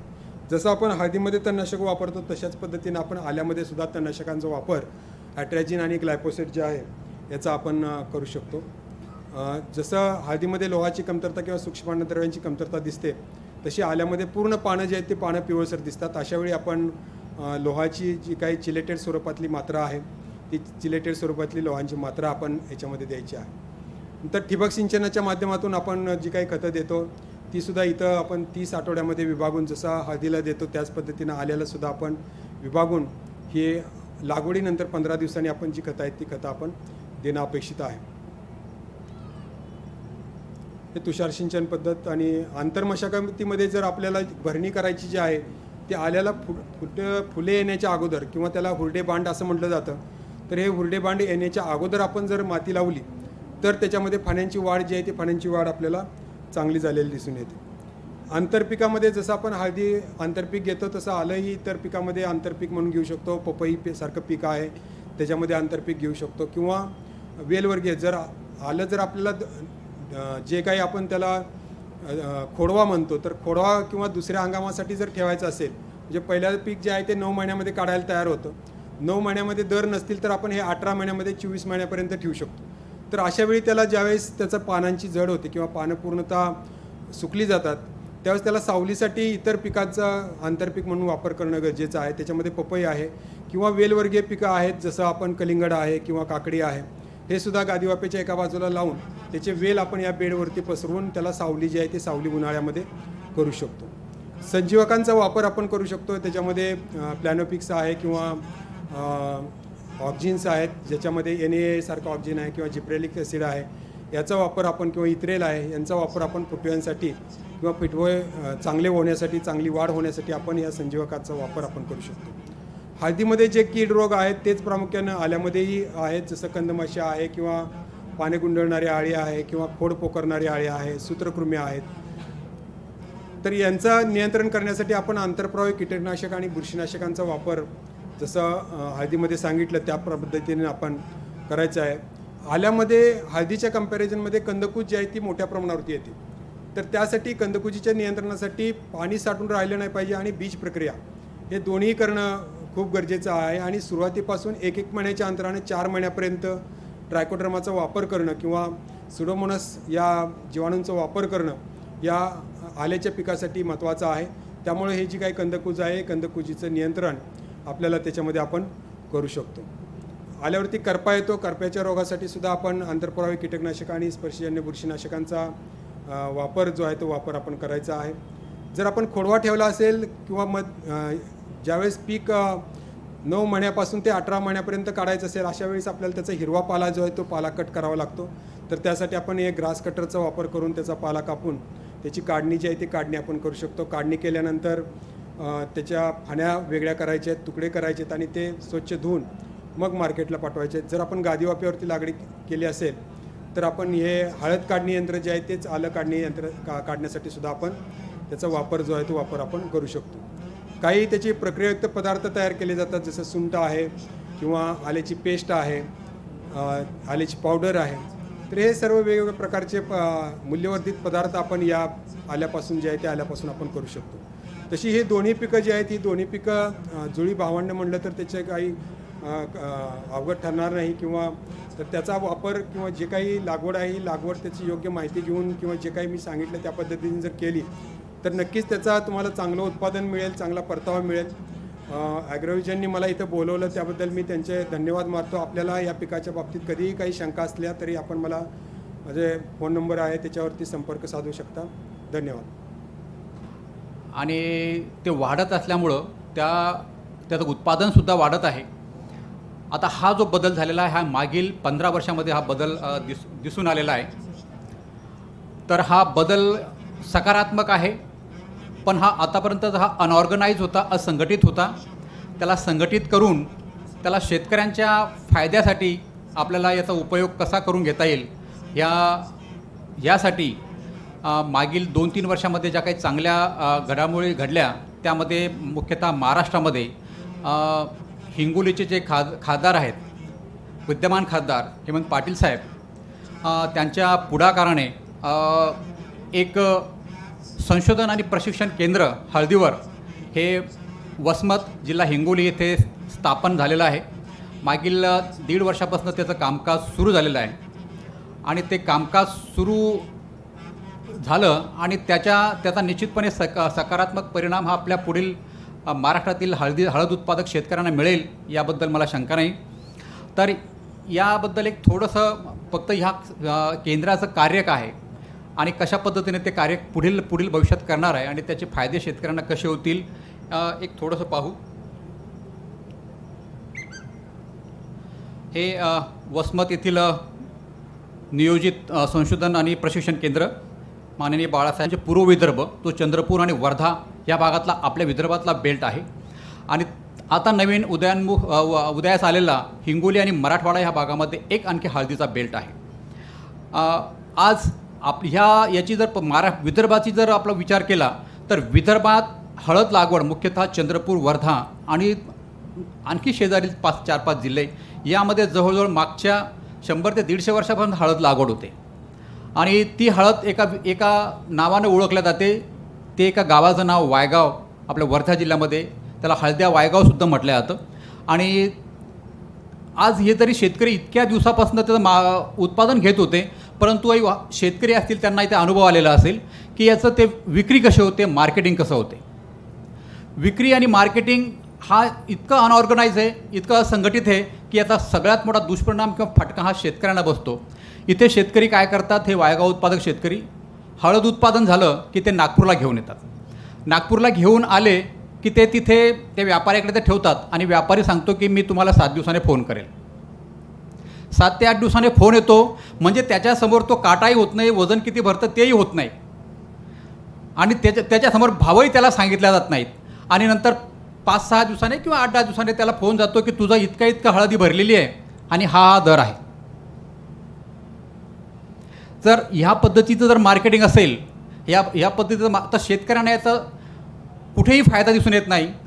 यासाठी आपल्याला कुठेतरी संघटित होणं आवश्यक आहे. याचं एक मार्केट डेव्हलप करणं आवश्यक आहे. पुन्हा याच दृष्टिकोनाने बोलतो आहे की हे जे केंद्र शासन ने पुरस्कृत केलेली ही जी योजना आहे MIDH योजनेअंतर्गत केंद्र शासनाची एक भूमिका आहे की त्या महाराष्ट्रातील मुख्यतः नागपूर या ठिकाणी हळदीचा एक्सपोर्ट हब तयार करावा आणि यासाठी पूर्णतः केंद्र सरकार पूर्णपणे आर्थिक सहाय्य करण्यास मदत करणार आहे. आणि त्या अनुषंगाने मागील 2 वर्षामध्ये पंजाबराव देशमुख कृषी विद्यापीठाने या बाबतीवर 3 ते 4 चांगले कार्यक्रम घेतले. त्या ठिकाणी ते मुख्य सर्व कार्यक्रम पूर्व विदर्भात घेतले आणि तेच मुख्यतः त्यामध्ये हळद वायगाव जे गाव आहे, वायगाव ह्या गावामध्ये घेतले, समुद्रपूरला घेतले आणि तेथील शेतकरी हे संघटित केले. आज तिथे जवळजवळ 5 हळद उत्पादक गट आम्ही तयार केलेले आहेत आणि ते हळद उत्पादक गट तयार झाल्यामुळे आज ते संघटित होत आहेत आणि संघटितपणे आज त्याची विक्री सुरू झालेली आहे. पण तरी पण अजूनही नागपूरसारख्या ठिकाणी आपल्याला एक ऑर्गनाइज असं मार्केट, एक असं अधिकृत असं विपणन व्यवस्था आपल्याला आवश्यक आहे. आणि ते होण्यासाठी आपल्याला निश्चितपणे पुढील भविष्यामध्ये ह्या माननीय बाळासाहेब ठाकरे हरितगृह संशोधन प्रकल्प केंद्र या ठिकाणी आपल्याला सहाय्यभूत राहील अशी मला आशा आहे. यानंतर दुसरं उद्दिष्ट आहे की हळद उत्पादक शेतकऱ्यांचा लागवड खर्च कमी करून त्याचे उत्पन्न दुप्पट करणे व त्यांना आर्थिक स्थैर्य प्रदान करणे. आज तुम्ही बघत असाल की केंद्र शासनाची एक योजना आहे की शेतकऱ्याचं उत्पन्न दुप्पट करायचं. आता शेतकऱ्यांचं उत्पन्न दुप्पट करायचं म्हणजे नेमकं काय करायचं? एक बाब आहे, उत्पन्न म्हणजे पैसा डबल झाला पाहिजे. एका एकरात जे काही आज त्याला मिळतं की समजा त्याला 1 लाख मिळतात तर पुढच्या वर्षी त्याला 2 लाख मिळाले पाहिजे. तर त्याला फक्त एकच गोष्ट कारणीभूत राहणार नाही की फक्त त्या पिकाचे भाव वाढवून देणे किंवा त्या कमोडिटीचे भाव वाढवून देणे, एवढं तर शक्य होणार नाही. डबल भाव होणे शक्य नाही. तर डबल भाव होणे शक्य नाही तर त्यामध्ये काही प्रमाणात भाव वाढ ही आवश्यकच आहे, परंतु त्यामध्ये आणखी एक सूत्र असं आहे की त्यामध्ये तुम्हाला लागवड खर्च कमी करणे. लागवड खर्च जोपर्यंत कमी होत नाही तोपर्यंत उत्पन्न आपल्याला वाढणार नाही. उत्पन्न वाढायचं तर आपल्याला जो कॉस्ट ऑफ कल्टिवेशन आहे, कॉस्ट जी कमी, लागवडीची जी कॉस्ट आहे ती निश्चितपणे जर कमी झाली तर पुढील भविष्यामध्ये त्याचा उत्पन्न त्याचा वाढेल. जो काही गुणोत्तर आहे त्या गुणोत्तर आपल्याला वाढलेलं दिसून येईल. तर त्या ठिकाणी या केंद्राचं एक मोलाचं कार्य राहील. आणि हे केव्हा होऊ शकेल? आज तुम्ही जर असंघटित असाल तर तुम्हाला भाव किती मिळावा हे तुम्ही ठरवू शकणार नाही. तुम्हाला ज्या काही निविष्ठांचा उपयोग करायचा आहे त्या निविष्ठा तुम्ही जेव्हा शेतकऱ्यांची संख्या मोठ्या प्रमाणावर वाढेल तर निविष्ठांचे जे भाव असतील निविष्ठांचे भावसुद्धा कमी होतील. आणि ज्यावेळेस तुम्ही संघटित असाल तर एखाद्या वेळेस त्या निविष्ठांवर सुद्धा काही आपलं जे अनियंत्रण असतं ते नियंत्रण तिथे ठेवता येईल आणि त्या निविष्ठांचे दरसुद्धा आपल्याला नियंत्रणात ठेवता येतील.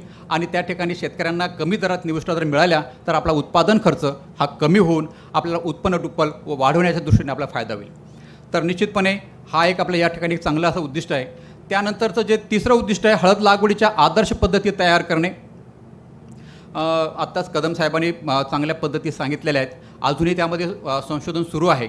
ते संशोधन त्यामध्ये 4ही विद्यापीठामध्ये संशोधन सुरू आहे. तसंच तद्वतच महाराष्ट्रातल्या आणि भारतातल्या ज्या काही संशोधन संस्था आहे ह्या संशोधन संस्थासुद्धा त्यावर काम करत आहेत. हे झाल्यानंतर मी थोडंसं बोलेल ज्या काही शिफारसी कृषी विद्यापीठाने केल्या आहेत त्यावर. त्यानंतर चौथी जी आहे हळद काढणी प्रक्रिया इतर बाबत सध्यास्थिती उपलब्ध असलेल्या नवीन यांत्रिकीकरणासंदर्भात शिफारसी करणे. आता हळद काढणी आणि प्रक्रिया, आज हळद ही अशी कमोडिटी आहे, ही दोन्ही प्रकारे हिचा वापर होतो. फ्रेश थोडासा कमी होते पण भारतामध्ये प्रोसेस केलेल्या याचा कमोडिटीचा वापर हा मोठ्या प्रमाणावर होतो. आज आपल्याला हळद जसे बरेचसे पीक आहेत तसे हळद हे पीक कोणत्या भारतीयाला माहीत नाही किंवा त्याने कधी वापर केला नाही किंवा त्याने कधी ते हळद पाहिली नाही असा कोणी भारतीय सापडणार नाही.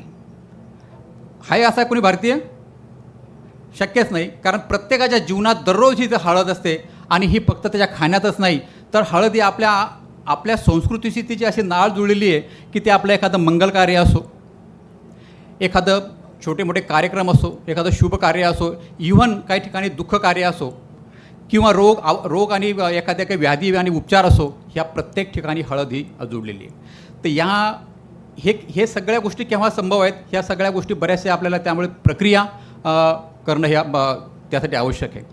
आज जगाला हळद केव्हा कळाली? जगाला हळद खरी कळाली कोरोनानंतर.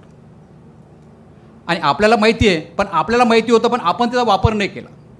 आत्ताच कदम साहेबांनी सांगितले आपलं जगात एकूण उत्पादन होतं त्यापैकी 70% उत्पादन भारताचं आहे.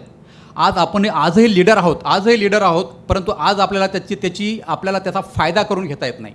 त्यात एक पुन्हा आणखी मी ॲड करतो, मागील 15 वर्षाचा 10 वर्षाचा डेटा जर पाहिला तर आपण मागच्या 2010च्या अगोदर आपण 80% उत्पादन भारत करत होता. 80% म्हणजे आपण मागील 10 वर्षात 10% आपण कमी झालो. आपलं उत्पादन वाढलं, हळदीचं उत्पादन वाढलं देशभरातलं मागच्या 10 वर्षात, परंतु इतर देशांनी उत्पादन वाढवणं सुरू केलं. कारण इतर देशांनासुद्धा हळदीचं आता महत्त्व कळालेलं आहे. त्याच्या ज्या औषधी गुणधर्म आहे त्याचं महत्त्व कळालेलं आहे. आज तुम्हाला थोडासा किस्सा सांगतो. एक अमेरिकेचे अध्यक्ष होते रोनाल्ड रिगन, 85 ते 90च्या दरम्यान होते कदाचित, 80 ते 85 दरम्यान. ते आता मागील 7-8 वर्षापूर्वी अल्झायमर या रोगाने त्यांचा मृत्यू झाला. ते मृत्यूच्या अगोदर म्हणाले होते की मी जर भारतात असतो तर मला हा रोग झाला नसता. अल्झायमर म्हणजे स्मृतिभ्रंश, ज्याला आपण थोडंसं आपल्याला आपली स्मृती जाते. तो याचं कारण असं ते का म्हटले असं की यामध्ये जे कुर्कुमिन नावाचा घटक आहे, हा कुर्कुमिन नावाचा घटक आपल्या ज्या ब्रेन सेल्स आहेत ह्या ब्रेन सेल्सला कार्यरत ठेवतो, त्याचं मल्टिप्लिकेशन त्याचं कंटिन्यू ठेवतो. म्हणून आपण वयोमानानुसार ते प्रत्येकाचं वयोमानानुसार त्या ब्रेन सेल्सचं जे मल्टिप्लिकेशन आहे किंवा त्याची वाढ आहे हे कमी होत चालते. आणि त्याला हळदीतील जो कुर्कुमिन नावाचा घटक आहे, तो कुर्कुमिन नावाचा घटक त्याला तिथे बाधा घालतो, म्हणजेच तो स्मृतिभ्रंश त्याला तिथे होऊ देत नाही. तर हे एवढं चांगलं असं एक घटक आहे. कुर्कुमिनच्या बाबतीत आम्ही आता यावर्षी पुन्हा आम्ही ॲनालिसिस केलं, तर तुम्हाला एक मुद्दाम सांगतो की ज्या काही जाती आता कदम साहेबांनी सांगितल्या त्यापैकी विदर्भातली जी जात आहे वायगावमधनं आपण एक संशोधन करून मागील 5-6 वर्षामध्ये एक नवीन जात तयार केली, पिडकी वायगाव. त्याचं उद्दिष्ट असं होतं की लोकांचा एक भ्रम होता की वायगाव ही जी जात आहे फक्त वर्धा आणि चंद्रपूरमध्येच येते आणि वर्धा आणि चंद्रपूरच्या बाहेर ही जात येत नाही. काही अंशी खरंही आहे. मग त्यातलं काय केलं की आम्ही जवळजवळ मागच्या ह्या सर्व जिल्ह्यातून भंडारा, गोंदिया, नागपूर, वर्धा, चंद्रपूर ह्या ठिकाणून आम्ही जवळजवळ 17-18 टाईप गोळा केले. त्यातले 15 टाईप पुन्हा प्रत्येक ठिकाणी टेस्ट केलेत, महाराष्ट्रात आणि पश्चिम विदर्भामध्ये सुद्धा. आणि त्यामधले 2 टाईप आम्हाला असे आढळलेत की ते सगळ्या ठिकाणी सारख्या प्रकारे उत्पादन देतात, परफॉर्म करतात. आणि त्याचे जे कुर्कुमिन घटक आहे, तो कुर्कुमिन जो नावाचा घटक आहे तो सगळ्यात म्हणजे 6.5% कुर्कुमिन ते आहे. अशा प्रकारची ती व्हरायटी. आणि भारतात याच्या अगोदर ज्या व्हरायटी समजा हायेस्ट जे की लॅकाडॉंग म्हटल्या ते 7.5%च्या आसपास आहे. हे साधारणतः त्याच्यानंतर ही व्हरायटी आहे. आणि हिचं ही व्हरायटी महाराष्ट्रामध्ये आता आम्ही मराठवाड्यामध्ये प्रयोग घेतले, तिथेही चांगल्या प्रकारे हिचं उत्पादन मिळून आलेलं आहे. त्यानंतर आम्ही कुर्कुमिन जे आपण घटक आहे, हा एक टोटल कुर्कुमिन आहे. त्याचे पुन्हा आणखी 3 घटक आहेत. त्याचे 3 घटक असा आहे की एक त्याचं नाव आहे की डिमिथॉक्सी कुर्कुमिन हा एक घटक आहे. त्यामध्ये आणखी एक दुसरा आहे बिस डिमिथॉक्सी कुर्कुमिन आणि आणखी तिसरा आहे फक्त कुर्कुमिन.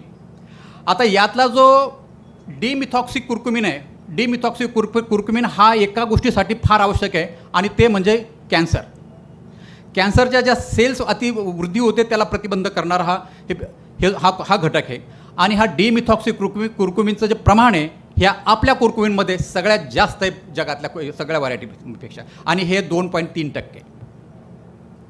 आणि म्हणूनच आज ह्या व्हरायटीचा जो वापर केला जातो ह्या पिडकी वायगाव किंवा वायगाव टाईपचा, हा या सगळ्या जेवढे काही ॲलोपॅथीने सुद्धा जे काही रोग आहेत ते बरे होऊ शकत नाही ते ह्या पद्धतीने आपण बरे करू शकतो. आणि अलीकडेच सुद्धा medical science, modern medical science, allopathical science यांनी सुद्धा प्रूव्ह केलेलं आहे की आपण जे म्हणतो की अँटीव्हायरल प्रॉपर्टी म्हणजे व्हायरसला रोखण्याची जी प्रवृत्ती आहे, कॅरेक्टर किंवा लक्षण आहे, हे कुर्कुमिनमध्ये आहे. हे प्रूव्ह झालेलं आहे, प्रूव्ह केलं. म्हणूनच आपल्याला या कोरोनानंतर बऱ्याच ठिकाणी जगामध्ये जोर आणि लाट वाढलेली आहे की कुर्कुमिन म्हणजे हळद खाण्याची. आताच कदम साहेबांनी सांगितलं की जे कुर्कुमिन नावाचं मिल्क आहे, हे मिल्क किंवा त्याला लॅटे म्हटलं. आता लॅटे हा इटालियन शब्द आहे. लॅटे म्हणजे दूध. तर ते दूध आज इंग्लंडमध्ये जवळजवळ तो $3 ते $4 एक ग्लास विकला जातो. आज $4 म्हणजे आपण विचार करा, 2 पाऊंड जवळ 70-80 रुपयाचा एक पाऊंड आहे, जास्त. तर ह्या प्रकारचे ज्या प्रोसेसिंग याला लागतात, परंतु ज्याला एक्स्ट्रॅक्ट करण्याच्या ज्या प्रक्रिया लागतात, ज्या पद्धती लागतात, त्या विकसित करायच्या आहेत. आणि त्या विकसित केल्यानंतर निश्चितपणे याचा पुढच्या मेडिकल इंडस्ट्रीला सुद्धा, फार्मास्युटिकल इंडस्ट्रीला याचा फायदा होऊ शकतो. तर हे एक आपल्यासाठी विदर्भाच्या शेतकऱ्यांसाठी हे एक वरदान आहे ही व्हरायटी. आणि ही आपल्या भागामध्ये चांगल्या प्रकारचं कुर्कुमिन देऊन जाते. आणि निश्चितपणे जर समजा ह्या प्रकारचं एखादं ऑर्गनाइज मार्केट इथे जर एखादं विपणन व्यवस्था उभी राहिली तर निश्चितपणे याचा फायदा ह्या पूर्ण विदर्भातल्या शेतकऱ्यांना याचा मोठ्या प्रमाणावर फायदा होईल.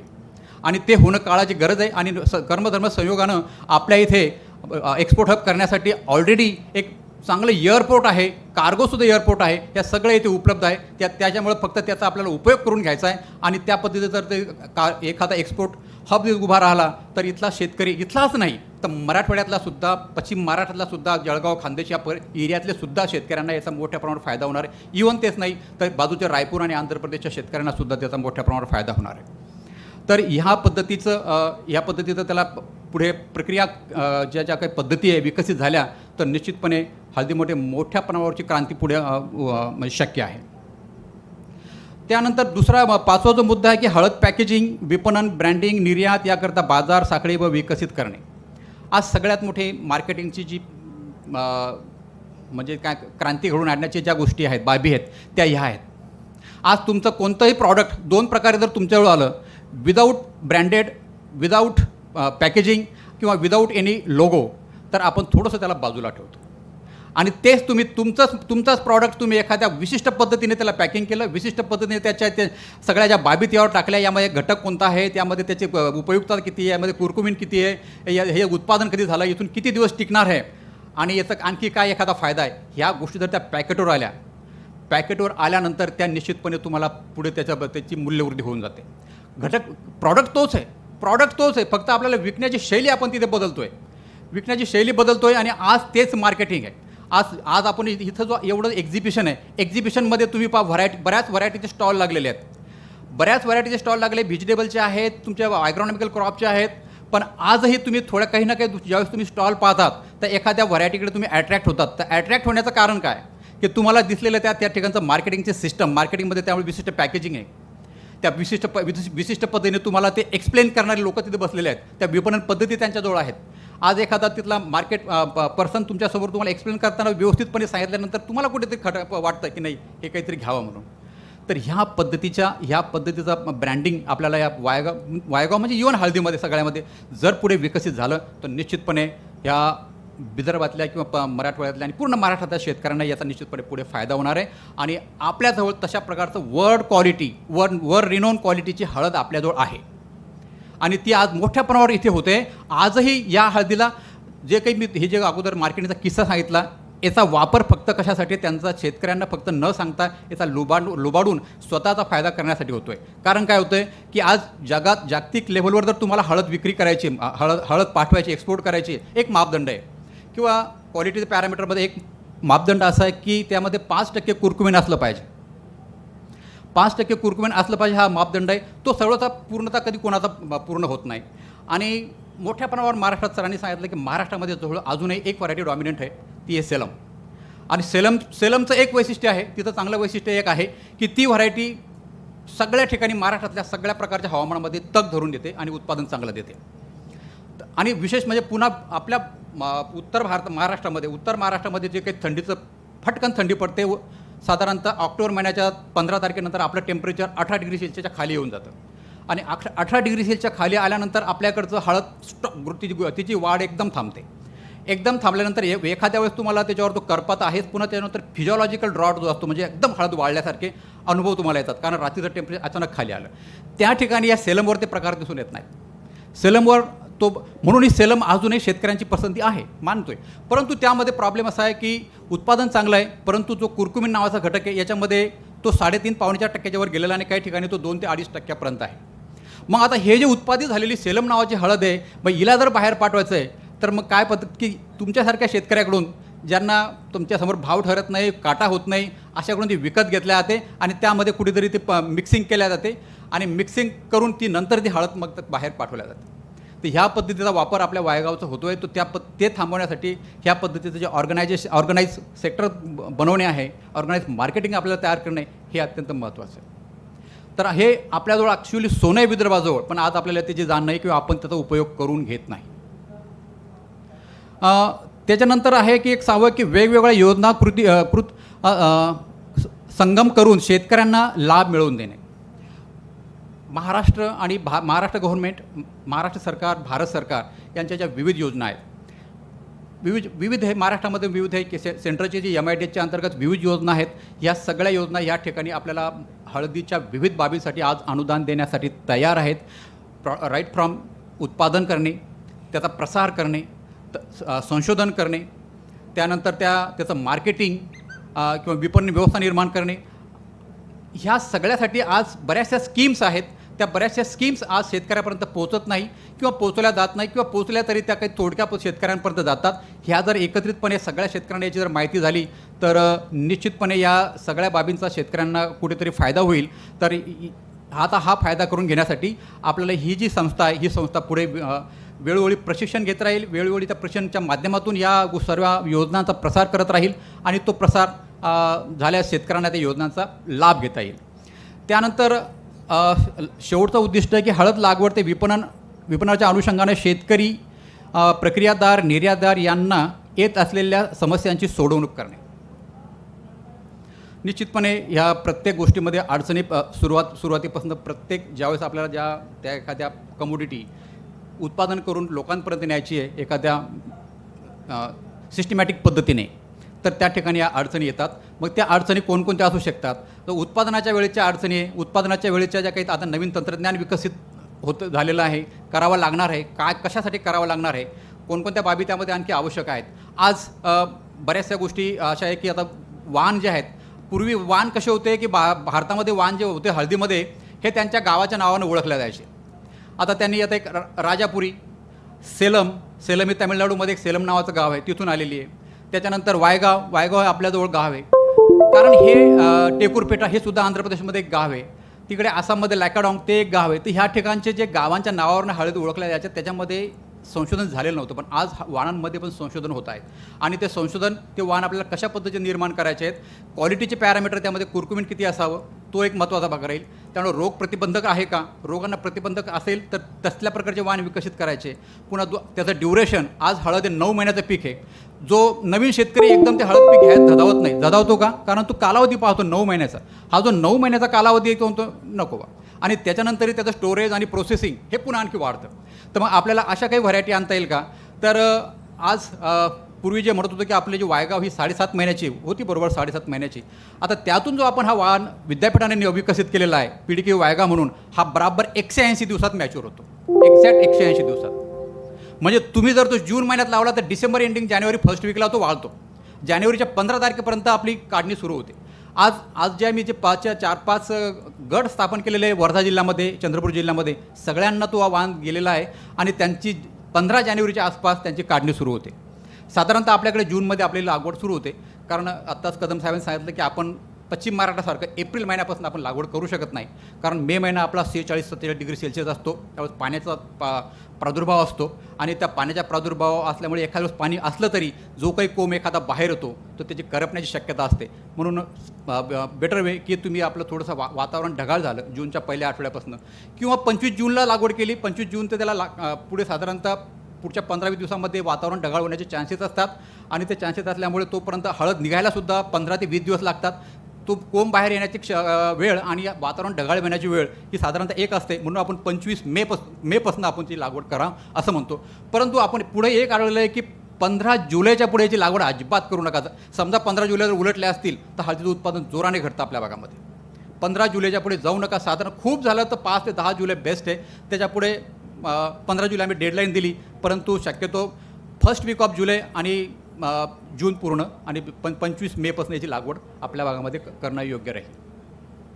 तर ह्या ज्या संशोधनाच्या गोष्टी ह्या पुढे निश्चितपणे या केंद्राच्या माध्यमातून पुढे विद्यापीठाच्या म्हणजे संगणमताने किंवा संयुक्तिकपणे हे सर्व केल्या जाणार आहे.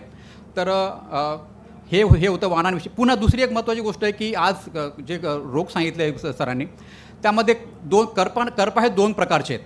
त्या करपा आपण दोन्ही सर्वांना आपण करपा म्हणतो किंवा टिपके म्हणतो. परंतु त्या टिपक्यामध्ये एक प्रकारचा एक मोठा चट्टा आहे, तो गोल असतो. सरांनी जो दाखवला गोल चट्टा, आणि बारीक असे ठिपके असतात जे तोंडावर पडल्यासारखे असे वाटतात आपल्याला, तो त्याला म्हणतात ब्लॉच म्हणतात इंग्रजीमध्ये. तर ह्या ब्लॉच रोगाला ही PDK वायगाव पूर्णतः प्रतिकारक आहे. प्रतिकारक आहे. तो ब्लॉच रोग ह्या व्हरायटीवर येत नाही. तर ह्या पद्धतीची ह्या व्हरायटीमध्ये 2-3 कॅरेक्टर चांगले आहे. कुरकुमीन भरपूर आहे. त्यानंतर ब्लॉच ह्या रोगाला ती प्रतिबंधक आहे. आणि दुसरं म्हणजे ती 180 दिवसामध्ये, 180 दिवस म्हणजे एक्झॅक्ट 6 महिने. बाकीच्या व्हरायट्या 8.5 ते 9 महिने. हा एवढा कालावधी. एक मागच्या वर्षीच्या 2-3 सक्सेस स्टोरी आम्ही पेपरमध्ये ॲग्रोनमध्ये प्रकाशित केलेल्या आहे की ही हळद घेतल्यानंतर आपण म्हणतो की वर्षभराचं पीक आहे. परंतु वाशिम जिल्ह्यामध्ये, अकोला जिल्ह्यामध्ये आणि वर्धा जिल्ह्यामध्ये शेतकऱ्यांनी हळद पीक निघाल्यानंतर साधारणतः जानेवारीच्या पहिल्या आठवड्यात किंवा दुसऱ्या आठवड्यामध्ये पीक निघाल्यानंतर त्यांनी टरबुजाचं पीक आणि भेंडीचं पीक यशस्वीपणे घेतलेलं आहे. ह्या सक्सेस स्टोरीजसुद्धा प्रकाशित झालेल्या आहे. ही व्हरायटी ही आहे. PDK वायगामुळे आपल्याला हे पुढचं दुसरं पीक उन्हाळ्यामध्ये घेणं शक्य होतं. तर ह्या गोष्टीचा निश्चितपणे हे जे उद्दिष्ट आहेत, ह्या उद्दिष्टांना जी काही आहे यामध्ये पुढील येणाऱ्या भविष्यामध्ये आपल्याला फायदा होणार आहे. यामध्ये प्रक्रियावरही होणार आहे. आता प्रक्रियाच्या बाबतीत ज्या काही विविध प्रक्रिया आहेत त्यामध्ये एक बघितले आपण ओल्या हळदीची प्रक्रिया करतो. ती आपल्याच विद्यापीठाने, पंजाबराव देशमुख कृषी विद्यापीठाने ती एक पद्धत विकसित केलेली आहे की त्यामध्ये सरळ ओल्या हळदीपासून डायरेक्ट आपल्याला पावडर तयार करता येते. आणि ती पावडर ज्यावेळेस बऱ्याच वेळेस जो उन्हाळ्याचा जो कालावधी आहे, मजुरांची उपलब्धता नसते, एखाद्या वेळेस अनइव्हन रेन्स असतात, ते वाळवण्यासाठी जो आपल्याला त्रास होतो त्या ठिकाणी पुन्हा बुरशीचा वाढ होते आणि प्रॉडक्ट आपला खराब होतो. तर त्यातला या ठिकाणून आपल्याला त्याचा फायदा मिळू शकतो. तर ह्या दोन्ही ह्या ज्या काही प्रक्रियेच्या पद्धती आहे ह्यासुद्धा त्यातून आपल्याला विकसित आपण केलेल्या आहे आणि पुढेही आणखी त्यामध्ये आणखी ज्या प्रकारच्या डिमांड्स फार्मरकडून येतील त्या पद्धतीच्या आपण त्याला करत राहू. तर ह्या प्रकारची उद्दिष्ट होते. तर आता हे जे बोललो हे सगळे हळद धोरणांची गरज ह्या बाबतीतच उहापोह इथे केलेला आहे. आणि ज्या काही साधारणतः आता ज्या काही शेतकरी वर्गांच्या अपेक्षा त्यावर आता मी एक थोडासा उहापोह केलेलाच आहे. तोच आहे, पुन्हा एकदा जस्ट वाचतो. जास्त उत्पादन देणाऱ्या जाती, साधारणतः तो एक साहजिक आहे. प्रत्येक शेतकऱ्याला याचीच ओढ असते, म्हणून दरवर्षी नवनवीन बियाणं किंवा नवनवीन जातींचा ते शोध घेत असतात. त्यानंतर अद्ययावत व रास्त स्वीकारण्यायोग्य नवनवीन तंत्रज्ञान, न्यू टेक्नॉलॉजीज आपल्याला ते विकसित करणे आहे. त्या टेक्नॉलॉजी जर विकसित झाल्या तर निश्चितपणे त्या उत्पादन खर्चसुद्धा कमी होऊ शकतो. त्यानंतर निविष्ठांची सुलभता.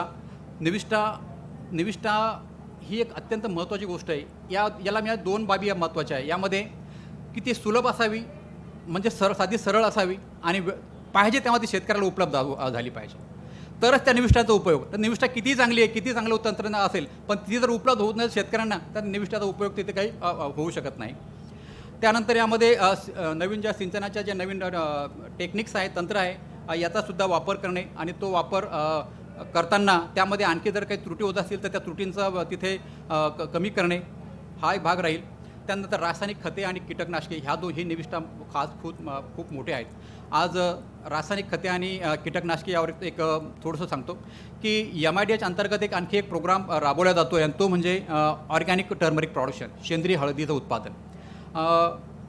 आता त्यामध्ये मी आता जे वर्ध्याची जी गोष्ट सांगितली की त्यामध्ये एक ग्रुप असा आहे की एक ग्रुप हा जवळजवळ 105 शेतकऱ्यांचा एक ग्रुप आहे आमचा. तर तो 105 शेतकऱ्यांचा ग्रुप तो पूर्णतः सेंद्रिय हळद उत्पादन घेतो आहे आणि पहिल्या वर्षी आम्ही त्यांना 25 हेक्टरवर हा प्रोग्राम राबवला होता. आज तो प्रोग्राम 4 ते 10 हेक्टरवर गेलेला आहे. आता दोन्ही जिल्हे मिळून आहे, समुद्रपूर आहे आणि त्या पलीकडे वरोरा आणि ह्या 2-3 तालुके पण येतात. त्यामध्ये सुरुवातीला फक्त वर्धा जिल्ह्यामध्ये होता, परंतु त्यांना चांगल्या प्रकारचं उत्पादन मिळत आहेत. नवीन ते आता सेंद्रिय पद्धतीचे जे तंत्र आहेत ते विद्यापीठानं आमच्या विकसित करणं सुरू केलेलं आहे आणि पंजाबराव देशमुख कृषी विद्यापीठामध्ये एक नवीन सेंद्रिय विभाग हा सुरू झालेला आहे मागील 6-7 वर्षापासून. तर त्या सेंद्रिय विभागाच्या मार्फत याच्यावर बरेचसे काही तंत्रज्ञान आणि उत्पादनंसुद्धा आम्ही प्रसारित केलेले आहेत आणि त्याचा वापरही तिथे आम्ही त्या प्रात्यक्षिकाच्या वेळेस तिथे केलेला होता आणि आजही शेतकरी ते घेऊन जात आहेत. त्यानंतर आज दुसरी एक गोष्ट महत्त्वाची की आज बाहेर ज्यावेळेस आपण हळद एक्सपोर्ट करतो किंवा ज्यावेळेस ती मेडिसिनल किंवा फार्मास्युटिकल्स कंपनींना त्याचा वापर पाहिजे, तर फार्मास्युटिकल कंपनींचा महत्त्वाचा भाग आहे की त्यामध्ये जर रेसिड्यू असतील, टॉक्सिक रेसिड्यू, तर ती हळद फार्मास्युटिकल कंपनीसाठी उपयोगाची नाही. तर त्यांना पाहिजे सेंद्रिय पद्धतीने उत्पादित झालेली हळद. तर या ठिकाणी पुढे सुद्धा या सेंद्रिय पद्धतीने जर हळद उत्पादित होईल तर पुढील काळात भविष्यात शेतकऱ्यांना निश्चितपणे याचा फायदा होईल. त्यानंतर कंदकुज व कंदमाशी यांना प्रतिकारक्षम वाण ते आता आपण बोललोच आहे. तर अजूनही जनरली इन्सेक्ट्समध्ये किंवा कीटकांमध्ये जसं रोगांमध्ये आपल्याला जे काही प्रतिकारक्षम वाण मिळतात, पण कीटकांमध्ये आपल्याला प्रतिकारक्षम वाण तेवढे मिळत नाही. त्याच्यावर संशोधन सुरू आहे, परंतु त्यासाठी आपल्याला अशा काही नियंत्रण पद्धती शोधून काढाव्या लागतील की जेणेकरून कीटकाचं नियंत्रण होईल आणि आपला जो प्रॉडक्ट राहील किंवा कमोडिटी राहील हे सुद्धा विषारी होणार नाही. तर या प्रकारचं सुद्धा संशोधन सुरू आहे. हळदीमधील कुरकुमींच्या प्रमाणानुसार दरांची खात्री व बाजार सुविधा ही एक अत्यंत महत्त्वाची बाब. ही बऱ्याच दिवसापासून विदर्भातल्या शेतकऱ्यांची ही मागणी आहे की हळदीच्या दराला कुरकुमीच्या नुसार भाव मिळावे आहे. आज थोडेफार प्रमाणात हिंगोली मार्केटमध्ये तुम्ही पाहिलं असेल त्याचे जे दर येतात ना दर, तर हळदीचे दर त्यामध्ये सेलम वगैरे आणि मध्ये कुठेतरी वायगाव पण असतं. आता वायगावला 1000 ते 3000च्या दरम्यान वाढलेले रेट आपल्याला आढळून येतात, परंतु ते फक्त वायगाव म्हणून वाढवून येतात. परंतु आपल्याला असं पाहिजे की नाही, इतकं कुरकुमीने म्हणजे इतके भाव, म्हणजे असं जर असेल तर निश्चितपणे आपल्या भागातला शेतकरी हा खूप मोठा बेनिफिशियरी राहणार आहे त्या बाबीचा. तर अशा प्रकारची जर व्यवस्था झाली तर निश्चितपणे याला पुढे आपल्या शेतकऱ्यांसाठी हा फायदेशीर राहील. त्यानंतर पूर, आवर्षण व इतर नैसर्गिक आपत्तीपासून संरक्षण. बऱ्याच ठिकाणी ह्या घटना घडतात. काही ठिकाणी ड्रॉटसुद्धा आहे. यावर्षी मागील 3-4 वर्षामध्ये आपण पुरामुळे हळदीचं नुकसान झालेलं पाहिलं आहे. पण यावर्षी बऱ्याच ठिकाणी हळद सुरुवातीच्या अवस्थेमध्ये त्यांना पाणी मिळालं नाही किंवा मध्यंतरीच्या अवस्थेमध्ये पाणी मिळालं नाही आणि शेवटीसुद्धा पाणी आता कमी पडलेलं आहे. यावर्षी बऱ्याच ठिकाणी विदर्भातली अवस्था आहे, कारण पाऊस कमी झालेला असल्यामुळे जे आपल्याला सप्टेंबर महिन्याच्या पुढे आपल्याला हळदीला पाणी व्यवस्थापन करायचं असतं ते त्या ठिकाणी मात्र पाण्याचा आपल्याला ताण पडलेला आहे. तर या ठिकाणी अशा पद्धतीने जर पुढे ह्या पाण्याची उपलब्धता आणि यावर जर संशोधन झालं तर तोही शेतकऱ्यांना पुढे फायदेशीर राहील. सहज कर्ज उपलब्धता व हळद पिकाकरिता विमा समर्थन. आता महाराष्ट्र शासनाच्या योजना आहे, आता लागवडीसाठी पण योजना आहे. बरेच दिवसापासून काय व्हायचं की त्यांना पण अडचणी येतात की ज्यावेळेस एखाद्या पिकाला तुम्ही एखाद्या डेमॉन्स्ट्रेशन देतात किंवा त्याला संरक्षण देण्याचं आहे तर त्याच्या व्हरायटीचा वापर करायला पाहिजे, ह्या नोटिफाईड पाहिजे.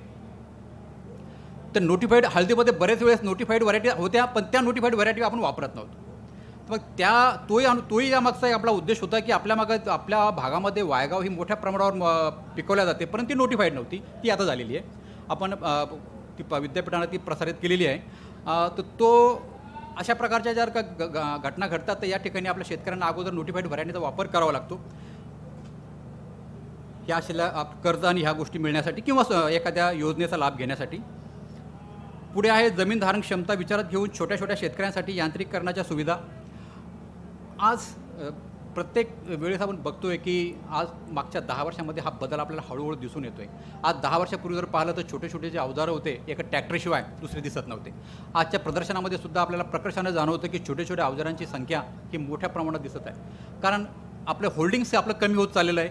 मोठं मशिनरी, मोठं tractor 35 horse power, 55 horse power, 45 horse power 2-3 एकरावाला शेतकरी आज ठेवत नाही आणि परवडत नाही. तर ह्या ठिकाणी अशी जी काही यंत्र आहेत, आता यामध्ये मागील 3 वर्षामध्ये आपल्या विद्यापीठाने सुद्धा टर्मरिक प्लांटर, टर्मरिक हार्वेस्टर ह्या दोन्ही प्रकारच्या यंत्र जे आहेत ते विकसित झालेले आहेत.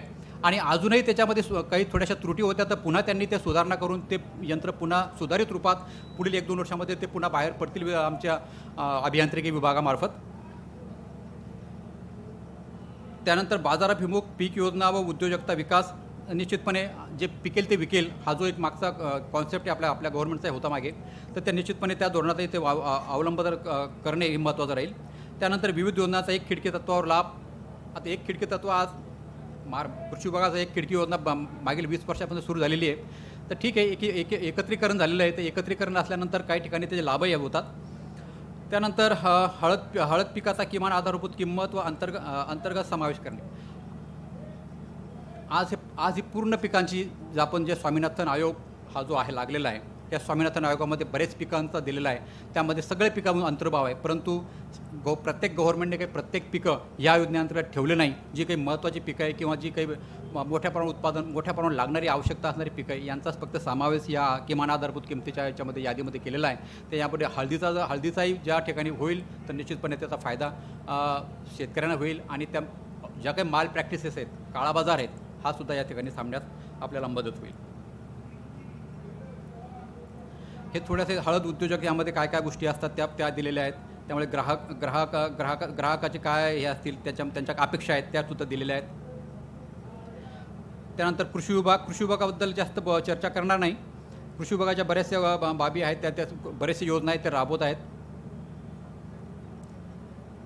आणि आता आपण जे बोललो तेच बऱ्याचशा गोष्टी यामध्ये कृषी विद्यापीठाची आणि संशोधन संस्था ते काय करतायत, कोणत्या बाबीवर काम करतायत हे सगळं दिलेलं आहे. त्यामुळे महाराष्ट्र राज्य कृषी पणन महामंडळ व मसाले मंडळ मसाले मंडळ या सगळ्या त्यांच्यासुद्धा काय त्यांचे ॲक्टिव्हिटीज आहेत या बऱ्याचशा आपण त्यावर डिस्कस केलेलं आहे. त्यामध्ये ते बोलतो की भौगोलिक मानांकनाचा पाठपुरावा करणे. तर कर्मधर्म संघ आणि विद्यापीठाने आणि तिथल्या काही संघटनांनी मिळून या वायगाव हळदीला GI जिओग्राफिकल इंडिकेशन भौगोलिक मानांक हा मिळालेला आहे मागील 3 वर्षापूर्वी आणि त्याचा फायदा निश्चितपणे आता शेतकऱ्यांना होईल. आणि परंतु या ठिकाणी शेतकऱ्यांचा एक थोडासा जो काय म्हणतो की त्याला स्वतःहून असलेला जो इंटरेस्ट आहे तो पुढे आला पाहिजे. जोपर्यंत तो स्वतःहून असलेला इंटरेस्ट पुढे येणार नाही तर तोपर्यंत त्याला एक ऑथेंटिसिटी येणार नाही आणि त्याला जो लाभ मिळाला पाहिजे शेतकऱ्यांना तो होणार नाही. आता त्यामध्ये थोडीशी आता एक चूक झालेली आहे, ती थोडीशी सांगतो की भौगोलिक मानांक मिळवताना वायगावचा जो क्षेत्र आहे हे पूर्ण विदर्भात आहे. जवळजवळ पूर्ण पूर्व विदर्भ आहे, परंतु त्यामध्ये त्यांनी फक्त समुद्रपूर तालुका घेतल्यामुळे आणि बाकीचा जो खरा उत्पादक जिल्हा आहे तो आहे चंद्रपूर, तर चंद्रपूर जिल्ह्याचे शेतकरी नाराज झालेले आहेत किंवा आमचा भाग यामध्ये नाही आहे आणि फक्त एका समुद्रपूर तालुक्यासाठी हे GI मानांकन आहे. तर त्या ठिकाणी मागील काही याच्या विद्यापीठाच्या आणि पुन्हा बऱ्याचशा शिफारसी होत्या वरच्या हायर कमिटींच्या किंवा याचा तो GI मानांकनाचं ते क्षेत्र आहे हे वाढवावं. तर त्यासाठी सुद्धा आम्ही आता प्रस्ताव पाठवलेला आहे पुढे क्षेत्र वाढवण्यासाठी आणि तो क्षेत्राचा ते जे क्षेत्र आहे हे पूर्णतः विदर्भ आहे आणि विदर्भ घेतलेला मुख्य विदर्भ आणि त्याला ॲडजॉइनिंग जे काही स्टेट्स आहेत त्याचे सुद्धा आम्ही थोड्याशा काही 1-2 तालुके त्यामध्ये घेतलेले आहे की जेणेकरून त्याही शेतकऱ्यांना त्याचा लाभ मिळेल. तर GI हे आपल्याला त्याला मिळालेलं आहे, फक्त त्याचा क्षेत्र विस्तार करणे महत्त्वाचं आहे. कारण वायगाव जरी वायगाव नावाच्या नावानं प्रसिद्ध असली ती वर्धा जिल्ह्यात जरी वायगाव असलं पण सर्वात जास्त वायगावचं उत्पादन आज चंद्रपूर जिल्ह्यात नव्हतं. चंद्रपूर जिल्ह्यात नव्हतं आणि त्याच्यानंतर मग थोडंसं मग वर्धा जिल्हा येतो. तर निश्चितपणे ते शेतकरी थोडेसे नाराज होते. तर त्या ठिकाणची ती दखल आम्ही घेतलेली आहे आणि प्रपोजल तसं पाठवलेलं आहे. या ठिकाणी शासनाचे काय कार्य आहेत ते दिलेले आहेत, यावर डिस्कस झालेलं आहे. धोरणांकन पात्र घटक, आता हे जे पात्र घटक आहेत हे सगळे आता यावर बरंचसं डिस्कशन केलेलं आहे आपण. कोणकोणत्या बाबीवर शासनाची मदत मिळते या साधारणतः ह्या 4 ते 5 बाबी त्यामध्ये आपलं तिथे दाखवलेल्या आहेत. तर हे होतं थोडक्यामध्ये माननीय श्री बाळासाहेब ठाकरे हरिद्रा हळद संशोधन व हळद संशोधन केंद्र बसमत हिंगोली यांच्या ॲक्टिव्हिटीबद्दल. आणि एक थोडक्यात फक्त मागील 5-6 वर्षामध्ये विद्यापीठाने कोणत्या बाबीवर हळदीमध्ये संशोधन केलं आहे ते 5 मिनिटात मी संपवतो. कारण यावर बराचसा चांगल्या प्रकारे उहापोह कदम साहेबांनी टाकलेलाच आहे, त्यामुळे तो रिपीट जास्त मी करणार नाही. आपलं थोडक्यात मी काही बाबी सांगतो आहे फक्त.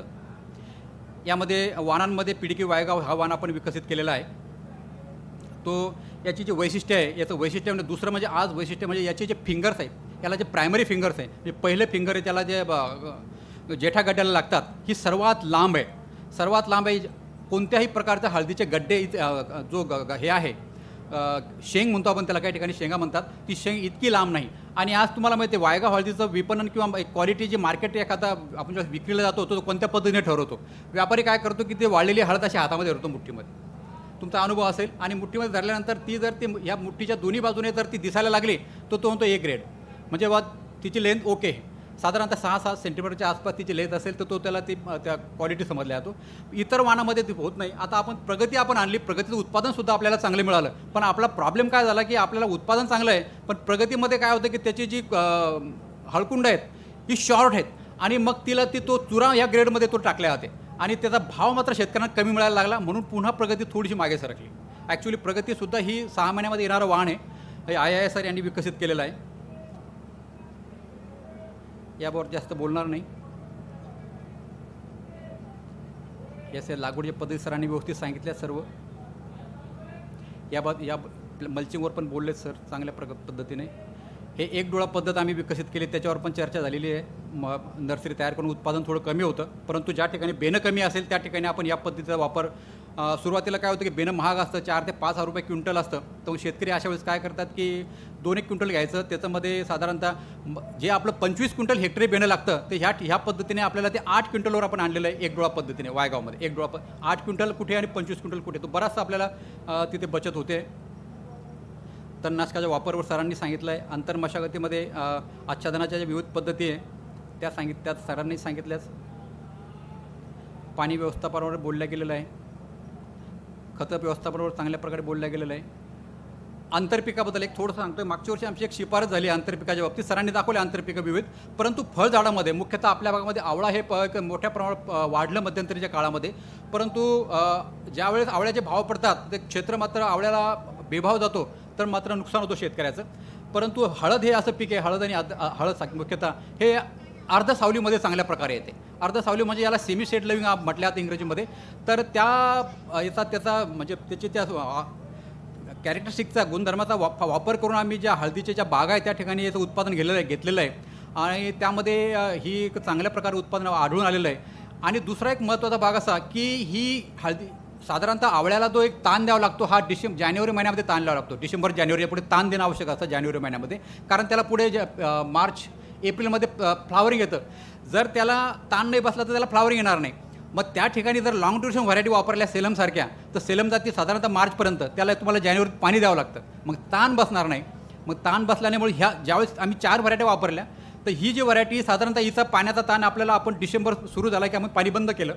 डिसेंबर सुरू झाल्यावर पाणी बंद केल्यामुळं काय झालं की हळदही तिथे चांगल्या प्रकारे येऊन गेली, कारण पाण्याची गरज नसते साधारणतः वायगावला डिसेंबर महिन्यामध्ये 6व्या महिन्यामध्ये.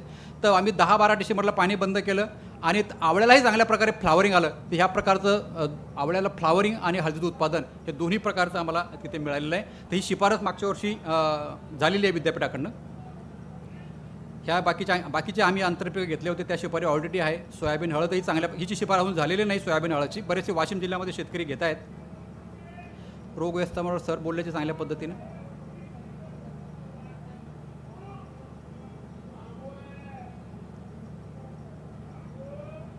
हे काढणीसाठी साधारणतः अशी अवस्था खाली पूर्ण पडल्यानंतर आपल्याला काढणी करायची. ट्रॅक्टर चलित याने आपण काढणी करू शकतो किंवा मॅन्युअलीसुद्धा आपण काढणी करू शकतो. हे त्याचा वायगावचा ठीक आहे. किंवा ह्या एक लोकली डेव्हलप सिस्टीम्स हे लोकांनी तयार केलेले आहे. ओन टेक्नॉलॉजी आहे की जे इझी होते थोडंसं. ह्या बॉयलिंगमध्येच आहे. या पद्धतीनं त्यात हे केलेलं आहे. हे त्याचे बॉयलर तयार केलेले आहेत. हे लोकल आहेत. आता मी याचं म्हणजे दाखवतो आहे आता, म्हणजे वापरू नका, कारण हे अनसायंटिफिक आहे. बरेच वेळेस ते फुटण्याचे सुद्धा चान्सेस असतात. हे त्याचं वाळवणूक कशी केली त्याच्यात दाखवलेलं आहे. बरेच ठिकाणी खाली त्यांनी शेडनेट वापरलेलं आहे. शेडनेटचं काही ठिकाणी त्यांनी ह्या ज्या तट्ट्या आहेत त्या तट्ट्यांचा वापर केलेला आहे वाळवण्यासाठी. आणि दुसरी एक शिफारस आमच्या विद्यापीठाने केलेली ती म्हणजे खत व्यवस्थापनाची सरांनी सांगितलीच 200 किलो नत्र, 100 किलो स्फुरद आणि 100 किलो स्फुरद ही एक शिफारस झालेली आहे. तर ह्या होत्या काही शिफारसी आणि हळदीविषयी थोडक्यात. तर एवढं बोलून मी संपवतो. धन्यवाद. बोला बोला बोला. सर, आम्ही रामटेक तालुक्यातून आलेलो आहे. हां. आणि एक प्रश्न असा होता का कर्क्युमिन लेवल, आम्ही म्हणजे उत्पादक आहो आम्ही हळद, आणि कर्क्युमिन लेवल टेस्ट कुठं करायचं नागपूरला? नागपूरला लॅबॉरेटरी आहेत. नागपूरची कोणती काय नाव होते लॅबॉरेटरी? पण स्टेट डिपार्टमेंट. पण ठीक आहे, तुम्हाला नागपूरला माहीत नाही, पण एक अमरावतीला चांगली लॅब आहे आणि विद्यापीठात अकोल्याला पण तुम्ही पाठवू शकता. दोन्ही ठिकाणी. हां, नागपूरची लॅबॉरेटरी ऑथेंटिक माहिती नाही. बडनेराला आहे का? प्रमाणित आहे. KVK बडनेरा आहे ना अमरावतीला, त्यांच्याकडे चांगली लॅब आहे. अच्छा. आणि ती ऑथेंटिक आहे, म्हणून मी तुम्हाला ती लॅब नागपूरला पण 2-3 आहे, पण त्या ऑथेंटिक आहे का नाही मला खात्री नाही. तर बडनेऱ्याचा सर ॲड्रेस आम्हाला हवं होतं. बिलकुल ॲड्रेस देतो, काहीच प्रॉब्लेम नाही. तिथले नंबर पण देतो तुम्हाला. Okay, thank you sir. हां, अभी दे देंगे सर आप नंबर? बिल्कुल अभी दे देता हूँ. Thank you sir. हां, थँक्यू.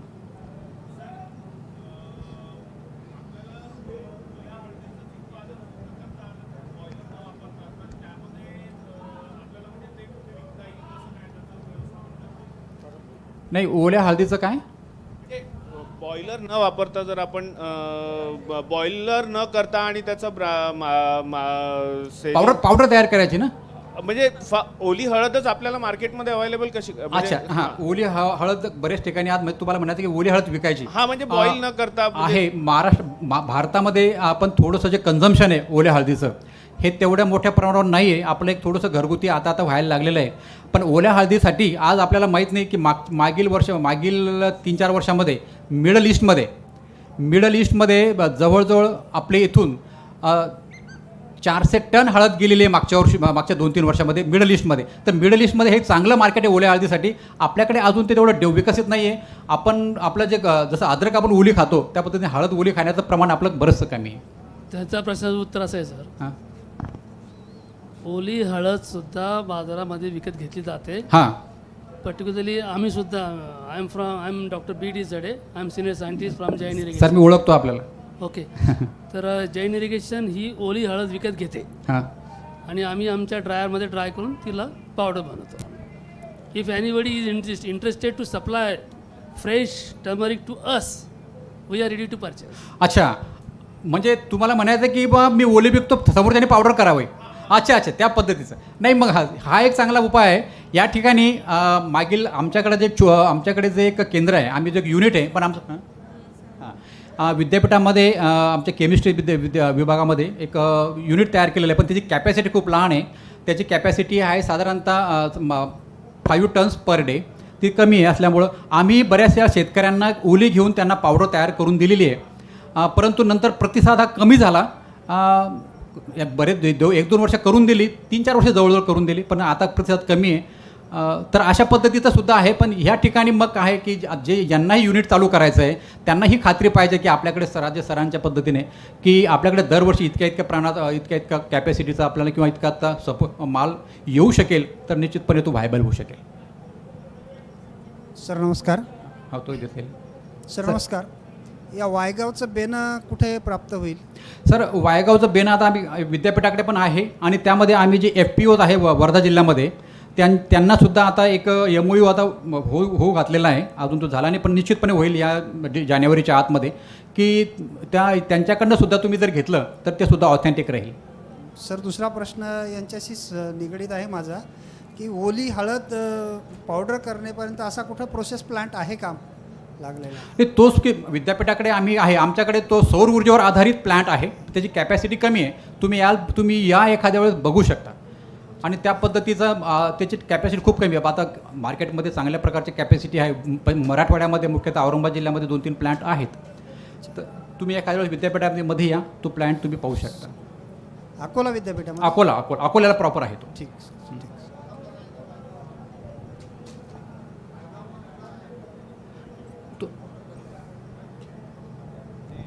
वायगाव में भी है बोला. वायगाव त्या गावामध्ये का हा प्लांट का? नाही तो ड्राईंग करून आहे. तो डायरेक्ट म्हणजे ओल्या हळदीची पावडर बनवण्याचा नाही आहे. नाही ते स्लाइस करून डायरेक्ट पावडर करताना. तो त्या महिला बचत गटाचाच म्हणताय ना तुम्ही? हा डायरेक्ट स्लाइस करते. हा त्यांनी आणलेला आहे तो, पण तो अजून त्यांनी तो विकास मोठा नाही केला त्याला. त्यांनी केला तो प्रयोग 1 वर्ष. पण त्यांचा जो प्लांट आहे सध्या तो जवळ दरवर्षी मला वाटतं 1000 क्विंटलचा आहे. तर तो मात्र ह्याच पद्धतीने म्हणजे हळकुंड तयार करूनच ते पावडर तयार करतात. बरोबर.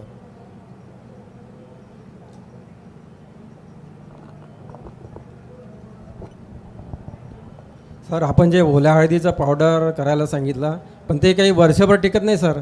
हां ती समस्या आहे त्यात. त्याच्यातला तो एक थोडासा आहे.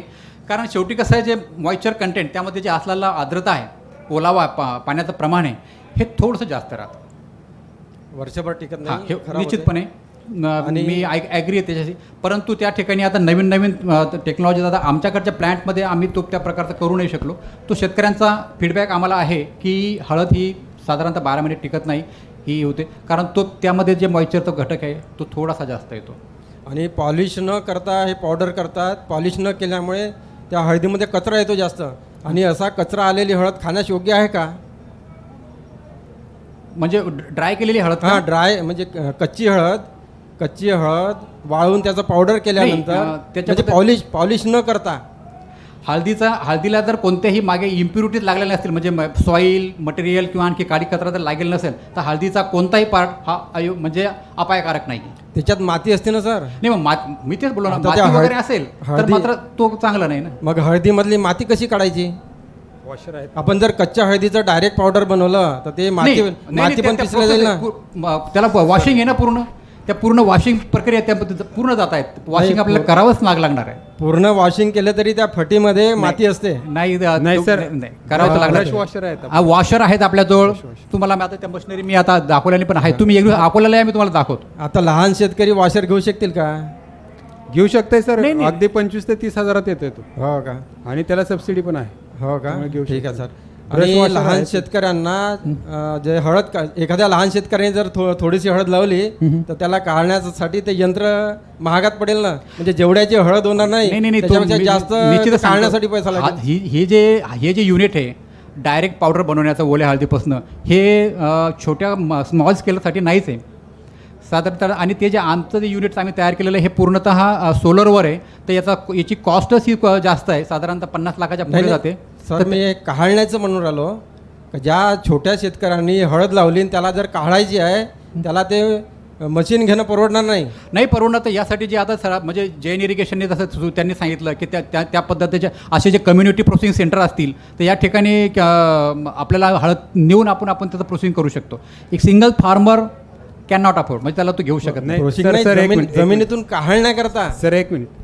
तुमचा प्रश्न अगदी बरोबर आहे की जे काही इंडिव्हिज्युअल शेतकऱ्याचे 1 एकर असेल किंवा 15 हां, गुंठे हां, 20 गुंठे हां, असेल हां. त्याला ते यंत्राद्वारे काढणं परवडत नाही. हां. तर त्यासाठी आपण ही जी बाळासाहेब ठाकरे हरिद्रा संशोधन आणि प्रशिक्षण संस्था जी स्थापन करतोय त्याचे 4 वेगवेगळ्या ठिकाणी आपण विभागवार त्याच्या ब्रँचेस खोलणार आहोत. आणि जसं जैन इरिगेशन प्रायव्हेट सेक्टरमध्ये शेतकऱ्याकडून हळद विकत घेते तसं ह्या संस्थेमार्फत आपण कॉमन फॅसिलिटी सेंटर तयार करणार आहोत. तर कॉमन फॅसिलिटी सेंटरमध्ये तुम्ही तुमची हळद फक्त घेऊन यायची आहे. तिथं तुम्हाला ती प्रक्रिया करून मिळणार. तुम्हाला ऐका अगोदर तुम्हाला काढणी करायचं असेल तर त्यासाठी हळद लागवडीचे यंत्र, हळद काढणीचे यंत्र, हळद भरणीचे यंत्र हे नाममात्र भाडेतत्वावरती हे पूर्णतः शासकीय सेंटर आहे. शासनामार्फत तुम्हाला ते वापरण्यासाठी ते यंत्र दिले जातील नाही. आणि ते वापरून तुम्ही परत त्या संस्थेला परत करायचे आहे. सर आता आम्ही रामटेकला आहो आणि तेवढ्या दुरून नाही. यंत्र आणणं परवडेल का आम्हाला? प्रत्येक जिल्ह्याच्या ठिकाणी आणि जिथं हळदीचे क्षेत्र मी दाखवलं तुम्हाला की ज्या ज्या ठिकाणी हळद आहे त्या ठिकाणी आपण हे कॉमन फॅसिलिटी सेंटर आपला जे तालुका कृषी अधिकारी जे आहे तालुका कृषी अधिकाऱ्याच्या ऑफिसमध्ये हे सेंटर सुरू होणार आहे. आता हा शेतकरी बांधवांकरता प्रश्न आहे माझा. ज्यांच्याकडे ट्रॅक्टर आहे त्या ट्रॅक्टरनीच हळद काढता येते आपल्याला. साधी व्ही-फास करायची, ट्रॅक्टरच्या मागचे 2 दाते काढून घ्यायचे आणि मधातले जे 7 दाते असतात त्या 7 दात्यांनी ते तास नांगरून टाकायचं पूर्ण. हे लाखो रुपयाची मशीन घेणं छोट्या शेतकऱ्याला परवडत तुम्ही नाही. कल्टिवेटरने जे काढू शकता कल्टिवेटर त्यांनी सुद्धा काही काढू तुटत शकता. नाही, काही नाही, सरळ फक्त फण्या ते निघतात. कल्टिवेटरने काढताना त्याची फास जी आहे ती फास फक्त काढून ठेवायची. हा, 2 दाते काढायचे, 2 दाते काढले काढायचे की आरामशीर निघते. आणि 7 दात्यांनी म्हणजे त्याला नांगरून यंत्रच टाकायचं. घ्यायला पाहिजे असंही काही नाही. त्याच्यानंतर सर म्हणजे लोकांकरताच आहे, शेतकरी बांधवांकरताच आहे. ज्यांना जर हळदीला पॉलिश करायची आहे त्यांनी ट्रॅक्टरवर चालणारं यंत्र घरच्या घरी तयार करा. फक्त 7,000मध्ये तयार होते. लाखो रुपयाची मशीन घेण्याची काही गरज नाही आहे. शेतकरी पहिले जरा काय म्हणतो त्याला अडचणीत आलेला आहे. तर घरच्या घरी ज्यांच्याकडे ट्रॅक्टर आहे त्या ट्रॅक्टरचे 2ही चाकं काढून टाकायचे. त्याला एक ड्रम बनवायचा. तसा व्हिडिओ माझ्याकडे आहे, जर कोणाला पाहायचा असेल तर तुम्ही पाहू शकता. तर त्या ड्रममध्ये ती हळद टाकली आणि गेअरमध्ये टाकली तर ते गेअरमध्ये तुम्ही रिव्हर्सही फिरवू शकता आणि फॉरवर्ड पण फिरवू शकता. त्याचं 50 वर्षाचं लाईफ आहे. त्याला 1 रुपयाचा नट नाही लागत. 0 मेंटेनन्स, फक्त 50 वर्ष आरामात चालवा. तर ज्यांना कोणाला पॉलिश करायचं आहे तर असं यंत्र घरी तयार करा तुम्ही आणि वापरा. तसं उकळण्याची पण सोपी पद्धत आहे. हे लाखो रुपयाची कुकर घेऊ नका माझ्या मताने. लहान लहान शेतकरी आहेत ते लहान शेतकरी आपलं पीक विकून जर ते कुकर घेतील 1 दिवसात 2 दिवसाचं काम आहे कुकरचं. त्याच्यानंतर वर्षभर पडीत आणि जागा गोवल्या जाईल आणि रुपये जातील. त्याच्यापेक्षा टोपल्यामध्ये किंवा एक पिंजरा दाखवला होता त्या पिंजऱ्यासारखे पिंजरे तयार करा. 2 माणसं सहज कितीतरी हळद उकळून टाकतात आणि क्वालिटी पण चांगली होते. असं सगळ्यात सोपं आहे. हे महागड्या वस्तू काय घेऊ नका.